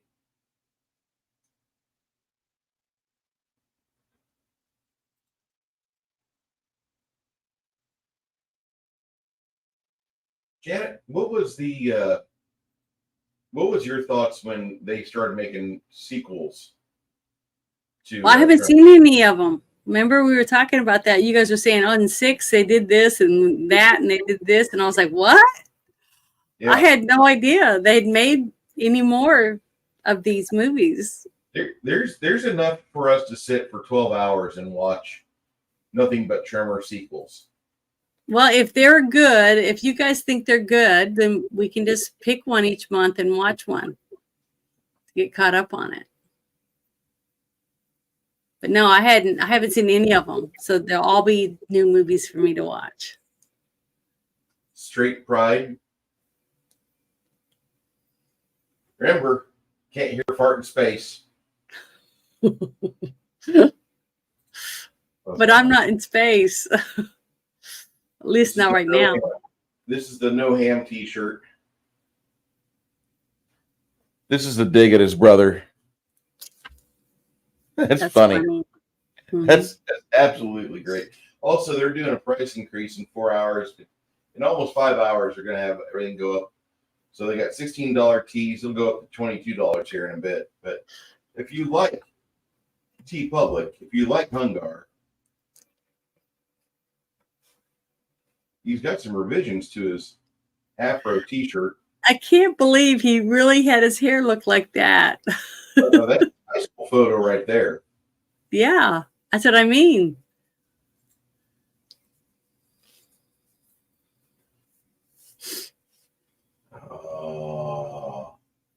I have this T-shirt.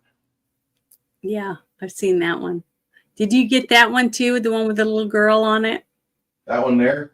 Yes. No, the other one with the guys behind her. No, I did not get this one yet. This is on the list. Yeah, but the thing is, that seems like it'd be a dangerous shirt to wear. You know, after what we went through a couple of nights live with our certain special guests that kept showing up. Yeah, the herpes. If you wore that shirt on a show, it would trigger that person. Yeah, it would. That person would go absolutely batshit insane.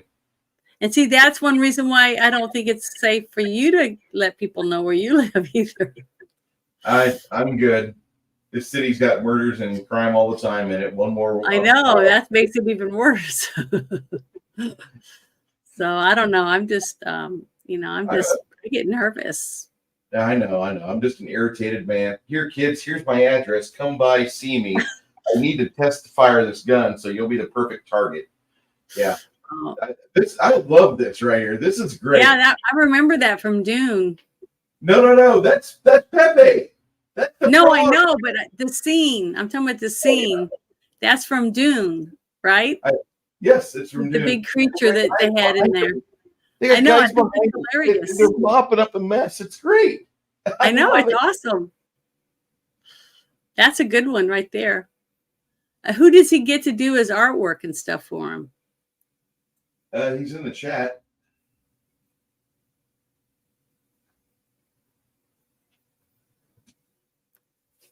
So I wonder who he gets to do, because they do a great job. Yes, Does he yes. come up with the ideas and then he gets someone to do it for him? I don't know. I think he probably does it all himself. Do you recognize this, Janet? Yeah, they're the Lost Boys. Okay, just making sure. Yeah, for a second I knew that who that was in the first one, but the second one I looked at it for a minute because I didn't know if it was the girl from the movie or the vampire. But now I recognize him. Yep. Death by stereo. Wasn't that him? Yes. Who died by death by stereo? I think it was this kid. Yeah, I think it was he got staked when he was hanging upside down. That was good. Yeah, that's right. He got staked. But that's a great shirt. I might have to order that one. Can you send me the link? Yeah. To the Lost Boys one? Sure. Hold up. Send it to me in my Discord. I'd appreciate it. Yeah, that one's great. He's always got some really good stuff. That's why I'm wanting to know who does it for him.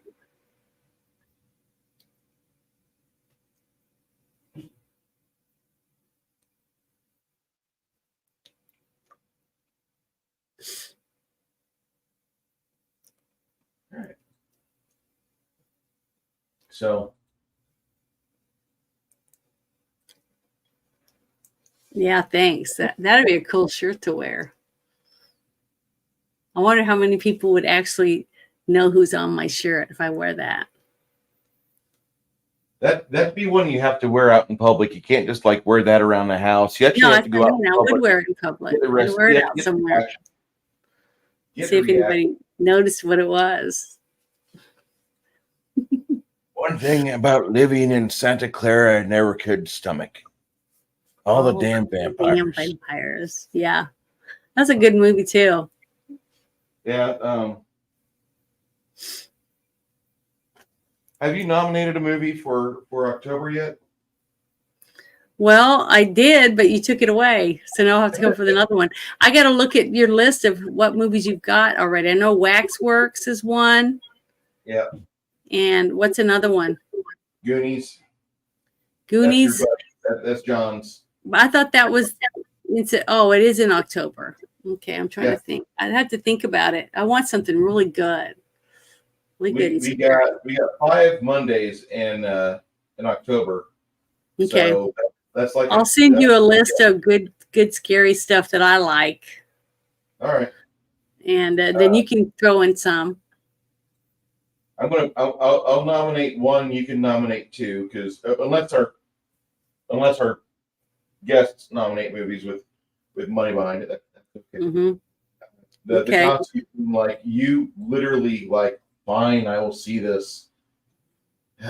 I usually stay strong, brothers, but got a Janet dressed up like Rhonda LeBeck tonight, and one of my more favorite fun movies. It's like completely like throw this movie on whenever you. We'll explain that, Bush. Well, it was either this girl or Reba McEntire's character. Those are the only two really, or the mom. But I'm not a blonde. But I could have wore a wig for that, I guess. But I like this one because I thought she was fun. I was kind of rooting for you to dress up like Reba, but that's just that'd be a double whammy. That would cause probably 400 views by the end of the month on there. It's like you're sitting here holding an elephant gun. Yeah, I would. Yesterday was a high testosterone day for Brucey. I know you loved it when she was whipping out those weapons stuff. I just thought it was great. Firepower, good God, how can you not love that? Yeah, with all the people had guns, everybody, even the dumb kid. He didn't know it didn't have bullets in it until he went to shoot it. Do you remember Rick Taylor?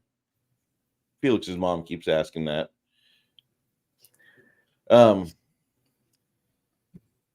The reason why we're watching the Goonies in October is because we're going to be doing a super chat with a friend of ours, or super showing with a friend of ours on that weekend. He's available. So that's why we're doing it in October. That's why Goonies is eating one of the 5 Mondays. I'm okay with that. The dude had dropped like almost like $100 himself just for like, dude, you go ahead, pick movies. You know, He I just was thinks we're willing to like, funny. I He was likes our almost to the point where, show. yeah, he likes the show, Mhm. and I was like willing to just like, I was thinking I should probably just let him have like 4 weeks because he bought a lot of damn super chats. And I know Mhm. that sounds stupid or that sounds like, you know, but if you're doing that, hey, appreciate it. You know, here, what are your suggestions? And the only thing we're really staying away from is things we've already watched before because we've only got like 60 shows under our belt or less. So 60 Mhm. movies we've already discussed. And I don't really want to. There's few movies that I would watch again for purposes of this. Anything with John Carpenter that we've already watched, I'll watch again because those are either The Thing or Big Trouble in Little China. Mhm. You tell me, Bruce, we're going to watch these two movies again for a show. I'm going to pony up to it, no problem. That's good. And Yeah, but for, there's so many movies we haven't seen or yeah, haven't done reviews on. So there's plenty of movies to choose from. That's what I told and him. I said, go through and see if we've done the movie you're looking for.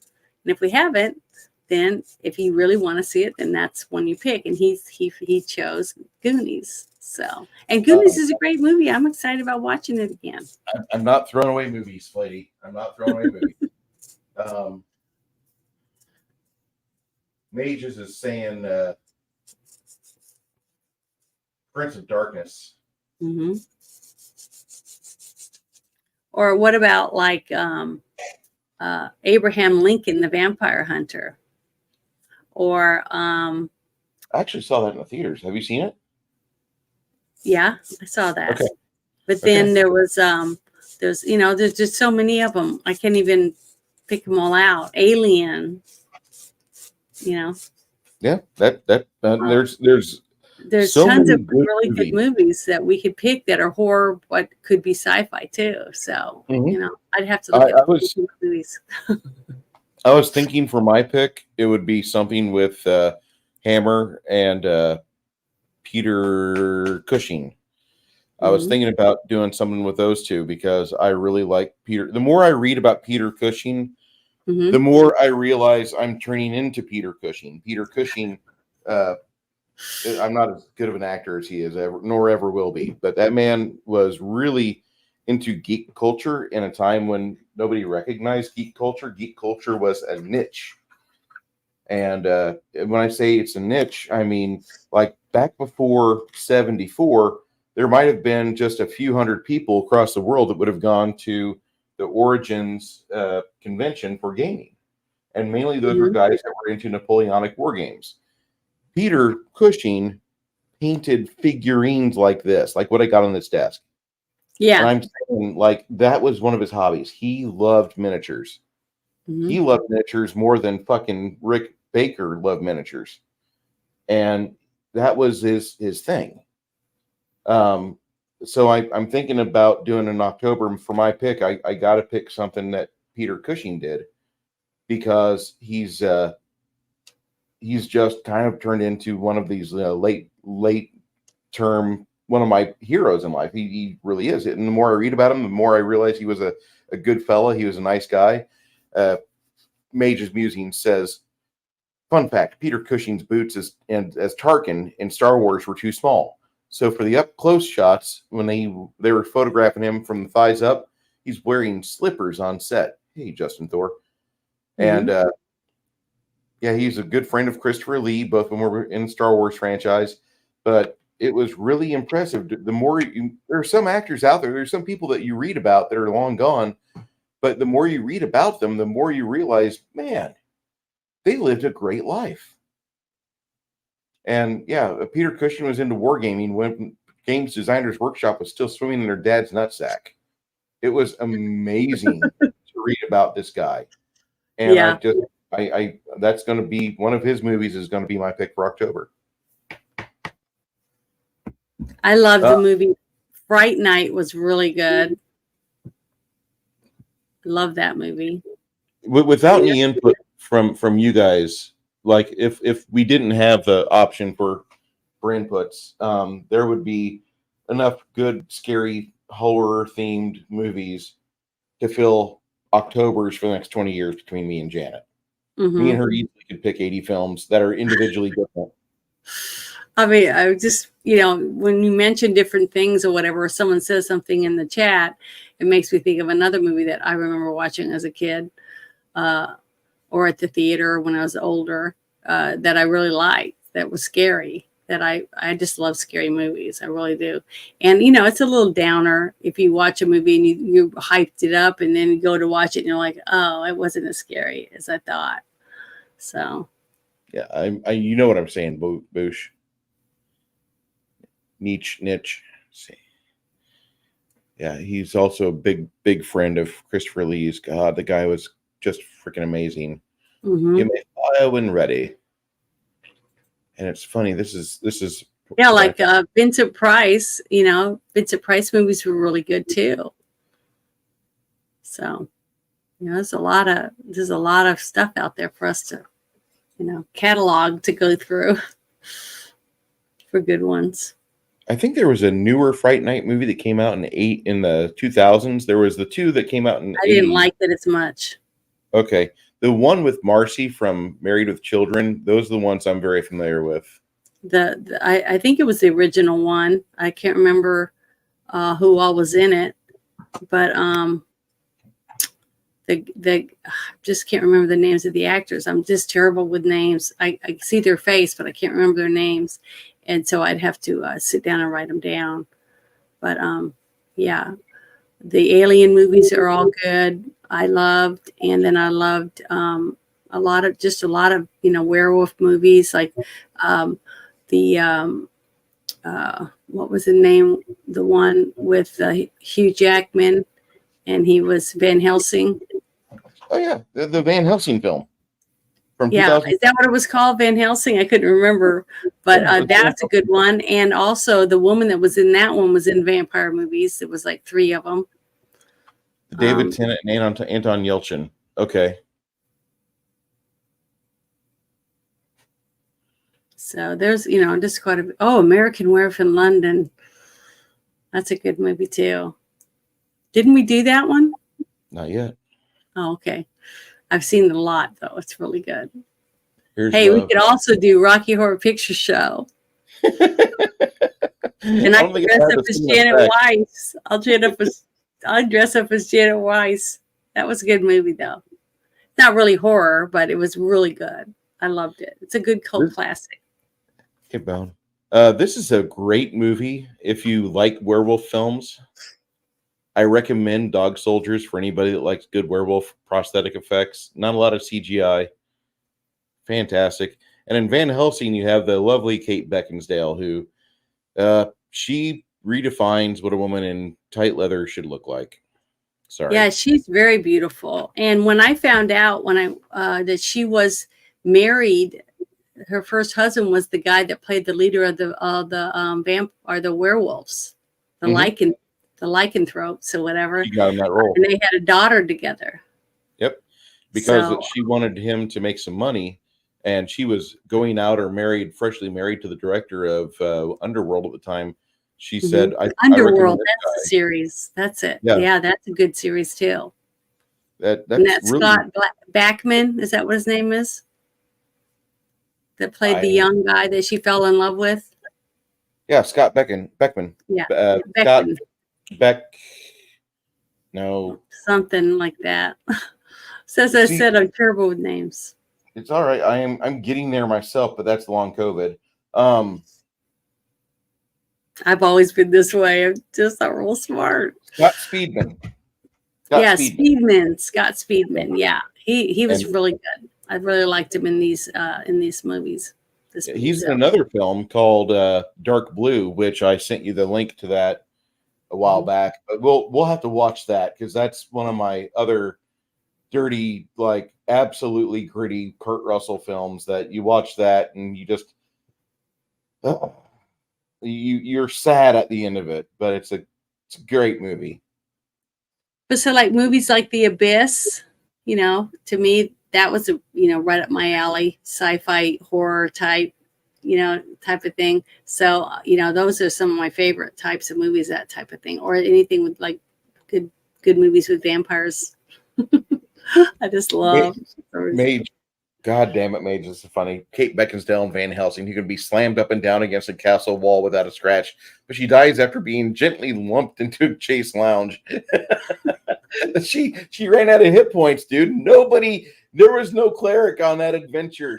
Well, she didn't want to get bruised up because she was so attractive. She got beat up in that movie badly, and the way she went out was so pathetic. I hate to say that. I like her as an actress. She seems like another Hollywood floozy, whatever, but she seems like a sweet girl that you don't want to get to know too well. She's on that crazy hot scale, kind of high. And like, oh my god, the way she died, the way that movie Hugh ended. Jackman, though, I thought Hugh Jackman was so sexy for some reason in that movie, Van Helsing. It's Hugh Jackman. No, it was. I've seen him in other things, and he was okay in it. You know what I mean? He was, he was nice looking as Wolverine, but I couldn't picture him as Wolverine. I had a hard time because Wolverine is a short, stocky man, and Hugh Jackman is not. So I just couldn't really get into him. I got into it. I thought he did a good job considering. He didn't look anything like Wolverine to me, but he did good at acting his character. So to me, I gave him kudos for that. Just like watching The Witcher. Okay. It took me 3 episodes to accept Superman as The Witcher, but he did such a good job at playing Geralt. So, I gave him the benefit of the doubt and struggled through it until I could see him as him. Yeah. So, because, just like I'm as bad as you at some things about accepting certain things in a movie or accepting a person as that character. And I'm trying really hard to look past that and, try to fit the character and see if I could see him as that and blank, clear the other ones out so I can accept the new person. And it's not always easy, especially if you're addicted to that character. You know what I mean? There's somebody at Universal Productions, Janet, that I want to hang out with, and I want to do lines of cocaine with, and just listen to them talk about shit. And let me explain this to you. Universal has been begging us fans for decades to accept their idea of a monster universe multiverse. Okay, they want that. And Van Helsing was supposed to be a serious prequel to Bram Stoker's Dracula, which was a fantastic Dracula, 1992 version. But Universal's been begging us to just let us do monster movies. We want to do monster movies. And there's a guy at Universal that keeps like bringing this up, and he shares his yayo to everybody. He's like, come on, here, have a bump. And I want to be there. I want to listen in just to how persuasive this guy is to have them spend $60 million on a flop of a movie to make $30 million back at the box office, $15 million from DVD and digital sales. And I just got to hear all this shit. If I have to destroy my body for the 6 hours of comedy gold that I'll regurgitate throughout Monday shows like this, because that would be great. I would love to do that, have that opportunity. Damn it. But this, the Universal, God bless you. You guys keep making monster bombs, okay? That's all it is. Like there was the I Frankenstein with the dad guy from Thank You for Smoking. Like how did they think that was going to be a good movie? How? Well, what movie was it where the guy that played in the Lord of the Rings? Okay, I can't remember what his name was in the movie, but he was a swordsman and he was human, and he was also played Frankenstein. Viggo Mortensen. Yeah, I think that's his name. He played Frankenstein in the series, and it was really good. I thought he did a really good job playing Frankenstein. And I can't remember the name of it, but I just wish I could remember more of this kind of stuff. But because I don't write it down, if I write it down, I have a notebook and I look at it, I instantly remember what I was thinking about when I wrote it down. So I'm just really bad about that, because I have a phone now instead of a notebook. And I forget to put everything in it. So it sucks. But, I'm going to sit down and I'm going to go through it. I'm going to try to find everything. I did that. I have a black tote that's in my closet over here filled with DVDs. And I've already filled it up with all the movies that I said I would like to review. And I have others out there too. But, I picked my favorite ones, like we already done most of them. Was Tombstone, and then there's Great Raid, and then Galaxy Quest, and Wild Hogs. You know, I picked bunches of movies that I just absolutely love, that made me laugh or made me cry. You know, and you know, it's a huge group of genres. It's because I didn't want to pick just the same stuff over and over. My very favorite stuff, which is almost all horror or horror sci-fi, that type of thing. So, yeah, but that's what I'm really into. Those are my very favorite topics for movies. For Mage, he asks me if I can do a Dutch accent. We'll cast you as Van Helsing. Tell you what, Mage, we'll have to get Pickle Vic to come hang out with me. We could always have Pickle Vic play Van Helsing. I mean, we'll have to do some CGI to bulk him up a bit, but they made the guy for Captain America look skinny for the first half of that movie, so it's possible. But Chris Evans, he was hot in the Fantastic Four. There was a better movie called Street Kings that nobody ever watches or talks about. That's a Keanu Reeves underrated cult classic. And whenever we do cop month, I guess I'll have to have a cop month to where we have cop movies that aren't discussed a lot, because I think we can milk 4 or 5 hours out of Dark Blue and 3 hours out of even Street Kings with Forrest Whitaker, Keanu Reeves, and the guy that played Captain America, Chris Evans. I think that would be a fantastic idea, because there are some really good crime movies that we got to watch. We'll have Lethal Weapon 1 in there, guys. Don't worry. Frankenstein. I think that was it. Frankenstein? It was a series or whatever, and it had that Vertigo actor in it, I think, if that was him. And then the guy that played the original Punisher, I think it was for a movie. That blonde guy. No, the other blonde guy. It was I can't remember his name. Shit, never mind. I'm gonna stop talking about stuff I can't bring up. This is Aaron Eckhart, the star of I, Frankenstein. Oh, okay. That wasn't the same one then. No, that he looks like that was good too. Yeah. But there's just so many of them. They all start jumbling in my head together. To pick just one of them out. It's when one of you guys say something, or you say something, Bruce, and then the other things pop in my head. And then Thomas Jane. Thomas Jane, he was in one, but I can't. He was Thomas Jane was the Punisher, right? Yeah, 2004 Punisher was him. Okay. Then I thought it was the same guy, but I guess it isn't. Thomas Jane was in The Expanse, right? Yes. And he played the cop. Okay, so see, I can separate him out of stuff, but I guess I was thinking that was him in a vampire or a Frankenstein movie character. Then you have the late and great Ray Stevenson that played Punisher in Punisher Warzone, which the character that he did was right. I just hated that movie. I loved his character in that film, but I really despise that entire script. I'm sorry. See, I think Viggo Mortensen could be their cousin. Yeah, they do look a lot alike. So I could see why people might, get them mixed up. Elizabeth Shue was naked, and Thomas Jane was retarded. Good stuff. Yeah, The Expanse was a good series. The first 3 seasons is fantastic. The 6th season, I felt, didn't stick. It pulled a Universal.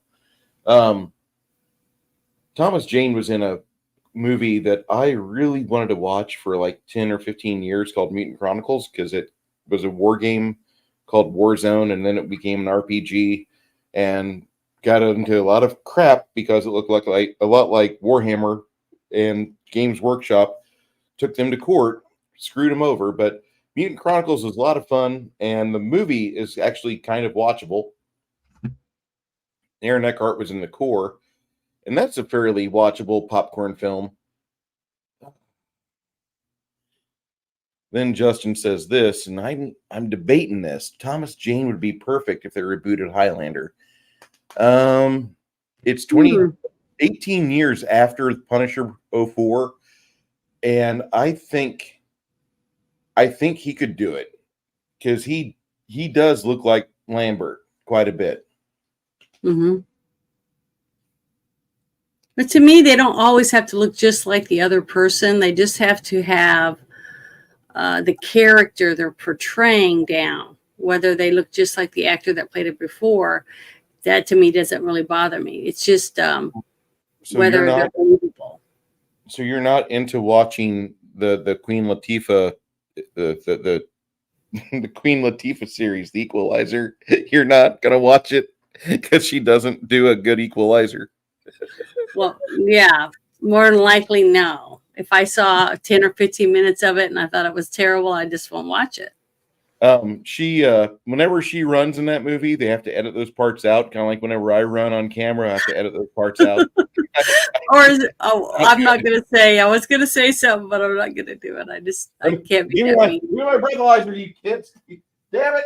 Because if the camera's going like this, because she's running, you know, I mean, maybe they have to edit kids are it out. the same size.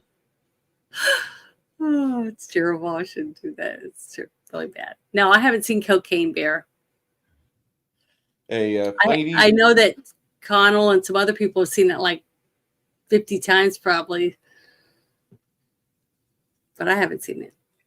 One of our associates, well, he's not, I don't know if you know him or not, the T-shirted historian. He's got a great channel. He's got a good vibe. He's a good guy. North Texas guy. He put a video out shortly after Ray Stevenson's passing, and you could just hear him just falling apart in the background. And he's like, this sucks because like I love Ray Stevenson, and I got that. I watched a lot of Ray Stevenson stuff. He played he played really good parts throughout all of his career. And damn it, that just sucks. But sorry, watching this here. Mm-hmm. How amazing Queen Latifah is. Hard pass. That's everything right there. In 3 movies. There's 3 movies with him in it. The third one is out or coming out this weekend. I'm not certain. Mm-hmm. But like when Laura Croft came out, and it had can't remember her name.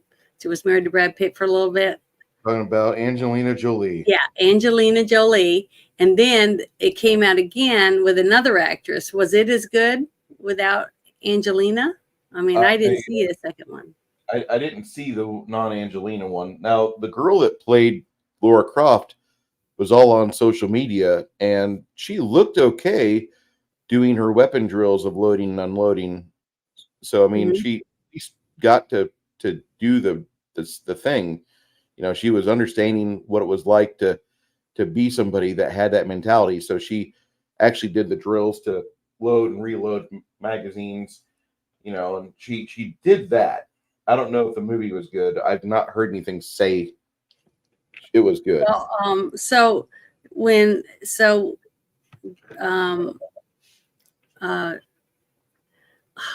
to remember what his name was.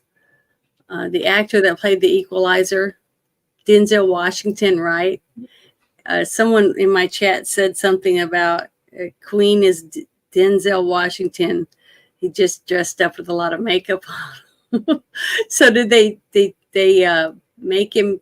He had a sex change when they made the new series. Is that what it's supposed to be? I have no idea. See, I don't know. I haven't watched the series with Queen Latifah in it. So, but I guess they could do that if that's what they think people want, but it just seems like they make stuff that they know that nobody wants. I mean, like when they came out with The Boys, I absolutely loved it. I thought it was great. And it was gruesome, had a lot of gruesome stuff in it, but that's what I liked about it. I liked that it seemed to follow the comic pretty good, the comic that hates superheroes. The superheroes are assholes. So I thought it was really good, but some people said it wasn't good at all. So I don't know. Everybody's got to like something. And some people has to hate something too. No, I just went on the web and looking for just a stream of the old Equalizer series, and I'm not seeing it. So it really stinks. I like Edward Woodward. He was a very good actor, and hell, William Zabka, the guy that played Johnny from Karate Kid and Cobra Kai. Yeah. He's in that show. Damn it. Is Cobra Kai done? No, they've got another season. Okay, because I hadn't seen the newest season yet, so I was just wondering if they're going to make one or not. Yeah, the movie Fallen is really good. It's not the greatest film. I think the ending didn't stick too well, but I thought it was a good film. It had good characters. And there was another one with I can't remember the name of the actor right this second, where he's it's from a video game, and they hook him up to a machine to fight in the future or in the past or something. I can't remember the name of it. I'll have to look that one up too. That's another one that I wouldn't mind doing a review. I've got people here, we haven't asked for anybody's ratings for this movie yet. Oh, that's right. If you guys want to give us a rating for what you think of Tremors, while we wax nostalgic about other stuff, sorry about that. The Tremors movie is a great film. You know what I rated, but I want to know what you guys think of the movie Tremors, because I want to read that. I think that'd be fantastic. Justin, is this your score, and for what? Sorry. Is it 4 stars or 4 out of 10? Okay, he clarified. Sorry, 4 out of 5. Oh, that's not too bad. That's pretty good. That's really good, actually. 7.5. 3.5 stars, not high art, but entertaining and watchable. Our friend Bone. 8 out of 10 graboids. Yeah, that's what I was going to say. That's what I give it a solid 8 stars or whatever out of 10. Because it is really considered a B rate, the way it was done. It was like an old-timey monster movie to me. At least that's how the trailer, everything about it came across to me that way. So that's why I thought it was really good. And really, I didn't really find that much wrong with it. You know what I mean? Technical-wise, except for the little bit of editing. Besides that, I thought it was really good, considering they had such a small budget. Justin says 7.5 on Richter scale. 8 out of 10 physical monsters. I would like to graboids on some things. Nice.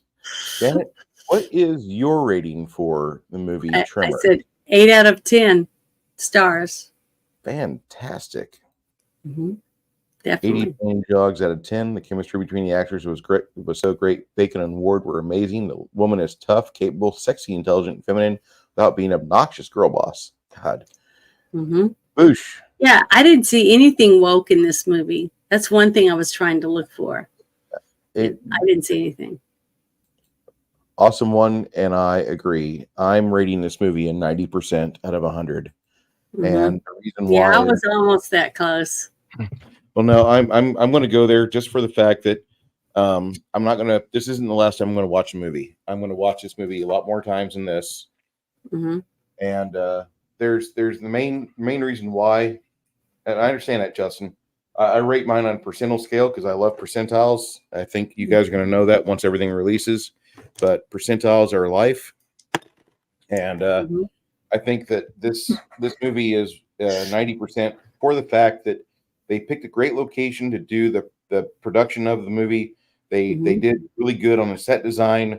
The few times where they're not doing things in actual camera on location, they've got it rigged up to where it's an isolated shot. You see the gag or the special effect in motion. That is so much of this movie is crafted with the end result in mind in every shot. And this movie, Kronos, was 1990 was when this was released. 90% fits so well with this. I think this is nearly the perfect popcorn film. not quite perfect. 98% still my top movie of all time, and that would be Big Trouble in Little China for a few reasons. But this movie was made on a budget of $11 million. And to give you an idea, just 1 year later, and during production at the same time, I might add, is Terminator 2 with a $102 million production budget, which was the highest for its time. This movie, for the 10th of the budget that it has, gives you almost as much excitement and utter just jaw-dropping, panty-dropping enjoyment throughout the entire film. They were right when they reviewed this movie. They didn't know, is it a comedy? Is it horror? I don't know what this movie is. And then after a few watchings of this movie, you don't really have those same questions. It is comedy. It is horror. It is an action film. You got all of that wrapped up into this taut movie. And yeah, only 10 years prior, $20 million, we got Raiders of the Lost Ark. This is a fantastic movie. And this is what, if any of you go into this indie movie making scene and you have a chance to be part of a movie, go into it every day with a clear head and be optimistic. Try to go in there with the same energy that these guys wanted to have when they got on set. Definitely. This movie here is an absolute showstopper in so many ways. And for the little engine that could, it sure as hell got over that hill. And it's amazing to think that it made back 4 times its box office result. You got 3 times box office result for a total of like $64 million in the first 3.5 years. Yeah. Very few movies get that. This movie is literally the little engine that goes. This is the Mosin Nagant of rifles for movies, okay? This movie doesn't look like much. It's got very, very few quote unquote moving parts, but it is so reliable. And you could put this on a TV for a bunch of kids and they would get it. You could put this on. Well, the thing is, this movie is rare when it comes to that, because it's one of those movies that actually gets better the more you watch it. Yeah. You know what I mean?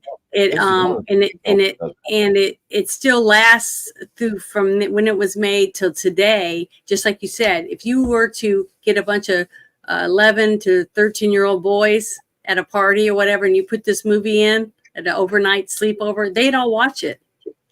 And they would all like it. They would all think it's good. They think it's entertaining.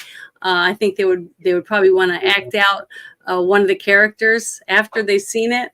I just think it's still a movie that you could put in and let your kids watch, and they would like it. When I was 23 in 1998, we used to have friends. I used to have friends named Benny and Kim, and they had a house in Decatur, and they would get all the gamers together. Not all of them, but about 8 of us would gather there, and we would watch movies and then play an RPG. And we had a friend that had watched this movie in the 8 years of its release so much that he completely played Bert's part, did the Michael Gross actor the entire way through the movie with every line on point. And then he looked at us like we were missing something. But he got this movie from the start. Like the rest of us were like, I haven't seen this movie enough to get that. But he could quote the lines of the movie. He was fun to watch movies with because that was his thing. And it was a great, great film to do that with. I don't know if you guys do this with your friends, but if you ever watch a movie, did you have somebody in your group that they're like, I'm doing the lines for this guy this whole film? That's what this guy would do. And yeah, you got a guy screen talking, but he's saying the exact lines in the best way he can to emulate that character. And it was so fun to be in a room with that type of energy just as fans. And if you like movies, or if you like TV shows, or if you like comics, you kind of want to be around people that are good like that, because that's a good, healthy energy to have. I think this movie, could it be made again today? No. No, not definitely. It would be very expensive for them to build the sets the way that they built them back then to do the same type of movie. You would have some girl bosses that would be Earl's character, and they wouldn't even do septic tanks. You just like would, well, I'm a woman. I just fart the smell away. I don't poop, and they would try to rationalize that throughout the movie, like natural things like Well, they hunger. would No, probably role swap everyone. Earl would be a woman. The two women would be the ones fixing everything, and then the young geeky nerd would show up from the college that would, you know what I mean? Just like they did Ghostbusters and ruined it. That's what they would do to this movie. They would try to gender swap everyone, and it just would be lame. It would be stupid. Even if they had the greatest underground monster you could think of, the story would be just ridiculous and stupid. They would ruin it. and it's kind of I funny. wouldn't 2 want years to. before, we had the spectacle that was Raiders of the Lost Ark, half the money 10 years later, and we get this movie, which isn't bad. It really works well within its boundaries, but Mm-hmm. this does not have a quarter of the spectacle that in breadth that Raiders of the Lost Ark has. Mm-hmm. This movie just fucking this movie rocked, but like that right there should tell you how much our value got like dropped from 1980 to 1990. And then Six Nations says, I envy how clean the rec room was until that bastard graboid ruined it. Who keeps an immaculate rec room? I got coffee cans of crap and odds and ends all over the place. Dude, my dad's basement, I know what you're saying, man. My dad's basement is a fire hazard. It is a multiple hazard because you've got two layouts of train sets, one HO that's an around the room and the furnace room. That's a 12 by 14 setup. And then you got my dad's Lionel, his O scale gauge setup, which is another 8 by, it's a L shape 8 by 4 by 8. So it goes around the room basically. It just has like another half table added onto it. But then you've got all the stuff he's got, the weights, all the cabling he's got. Just if somebody ever had to run out quickly of the basement, somebody would die. They would not make it. The when he ran over to get the big gun in the glass case, down in there, I was expecting, it to be like a cannon going off or something, but it was a little smaller of a weapon than I thought it was going to be. But it was exciting to see him open that glass case and pull that big old gun out and put those giant shells in. That was exciting. But what was funny was when they were leaving and he was talking about, all the food and ammo and all the work that they went through to have it. And it has to be from underground. That was a really good line from him. Yeah. For this part of the movie, because every prepper thinks they're prepped for everything, like me. I'm like, I got water, I got a generator, I got solar panels, I got blah blah blah. I got a 5-mile walkie-talkie. You think you got it all, but you don't, because there's always going to be something you don't have that you need at the time when you need it. That's what's going to happen, because you can't be prepared for everything. And I like that. I like that they brought that out in this movie with two people that were kick-ass preppers that you thought were ready for anything to happen. And they weren't ready for graboids. They weren't, because they didn't know anything could ever come from underground to get them. That's like when he's on the walkie, the walkie-talkie, not the walkie-talkies, but the what was that? The radio, talking to them on the other side. Radio. Yeah, the ham radio. And when they're talking on that, and he's like, what are you talking about? Because he's looking out the window and they're like, we don't see anything. And he's like, it's underground. So I just thought that was a really good scene. Them getting to use all those weapons, the husband and wife side by side, trying to kick ass, and they ended up killing one. So they knew that they got, it took a lot of ammo and a lot of work, to get it, but they were able to. There's a lot of creature there. Did you see that thing fly out the side of the cliff? Yeah, that thing was huge. That looked at least each one they killed was a little bigger than the one before it. You know what I mean? It's like they slowly, and Stumpy was the smartest one, because that one, the one that was learning learn that, this hurts and I don't want this to happen. So, and it's not leaving, just like you said, it's trying to trap us, make us think it's gone when it's not, that kind of thing.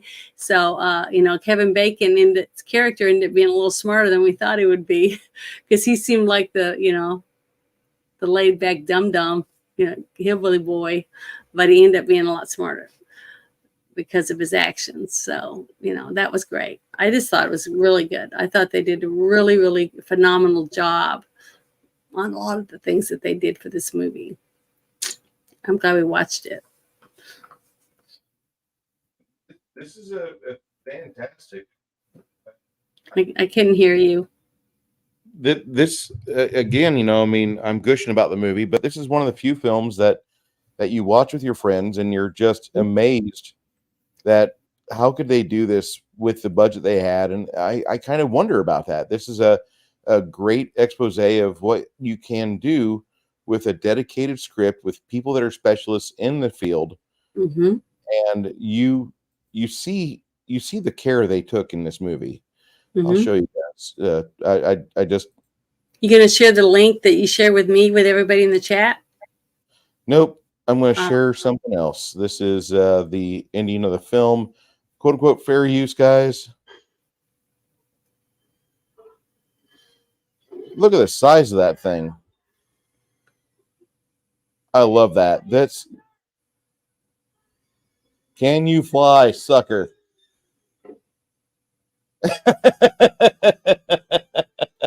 Oh, that's fantastic. Yeah, that was really good. And that hole that's right underneath him, I would be happy that thing didn't collapse, but that's just me. But see, he also learned from what happened when it hit the concrete blocks. See, Yeah. And he was thinking, okay, it worked for that one. Maybe it'll work for this one. Let's see if it can work. And he stood there. He stood his ground, trying to make sure he was going to come, because the creatures underground couldn't see that there was an ending. You know what I mean? So I think it was great. I think it was a really good ending for this movie. No. Yeah, I loved him. I loved him as Quicksilver. Yeah. That character. I don't know if you guys have ever seen the movie Quicksilver, but this is a old bike movie from 1984. I don't think I've seen that one. Is it Kevin Bacon? It's Kevin Bacon. Oh, then no, I haven't seen it. Yeah. All right. Well, we'll watch that one of these times. That's an older Kevin Bacon film. Good Kevin Bacon film. Mm-hmm. If you like Kevin Bacon, this is more Kevin Bacon. I know there's fans out there like, I gotta have more Kevin Bacon. I'm worried about Kevin Bacon. He's getting in that age where you're going to the doctor monthly. That age. But yeah. Did he have kids? Him and his wife? Kira Sedgwick? Is that what you said her name was? Yeah, Kira Sedgwick has. I think they've got kids because he had a baby at the start of this movie, or during the beginning of this movie. Like, he was worried about it, and the movie didn't perform worth a shit at the theaters. It only did like 14 million, so it made his budget back. It just wasn't a super hit that it was supposed to be, they thought. And then, like, as time went on, the money was coming in. I don't know if he made good money on the DVD and VHS sales. He was in Friday the 13th. Sometime around the same time. Nope, that was 10 years before. That was 1980 or 81. I was gonna say, I don't know for sure, but he just looked like he was around the same age. He didn't age until he hit Stir of Echoes. When he was in Stir of Echoes, that was when I first noticed that Kevin Bacon was no longer the baby-faced man that he had been. When he played the invisible guy, that's when I realized, wow, he's gotten a lot older. I don't remember the name of the movie, but he was invisible. Yeah, and he killed Elizabeth Shue in that movie. Oh yeah, that's what somebody made a comment about. Okay, but yeah, that's who. That's when I realized, wow, he's gotten older. Yeah, I like Kevin Bacon. That movie is not one of his best. I like that character in that movie. I understand the drive of that character, but I don't think becoming invisible will turn you into a serial rapist like that movie kind of portrays. And that was probably one of the worst films he'd been in.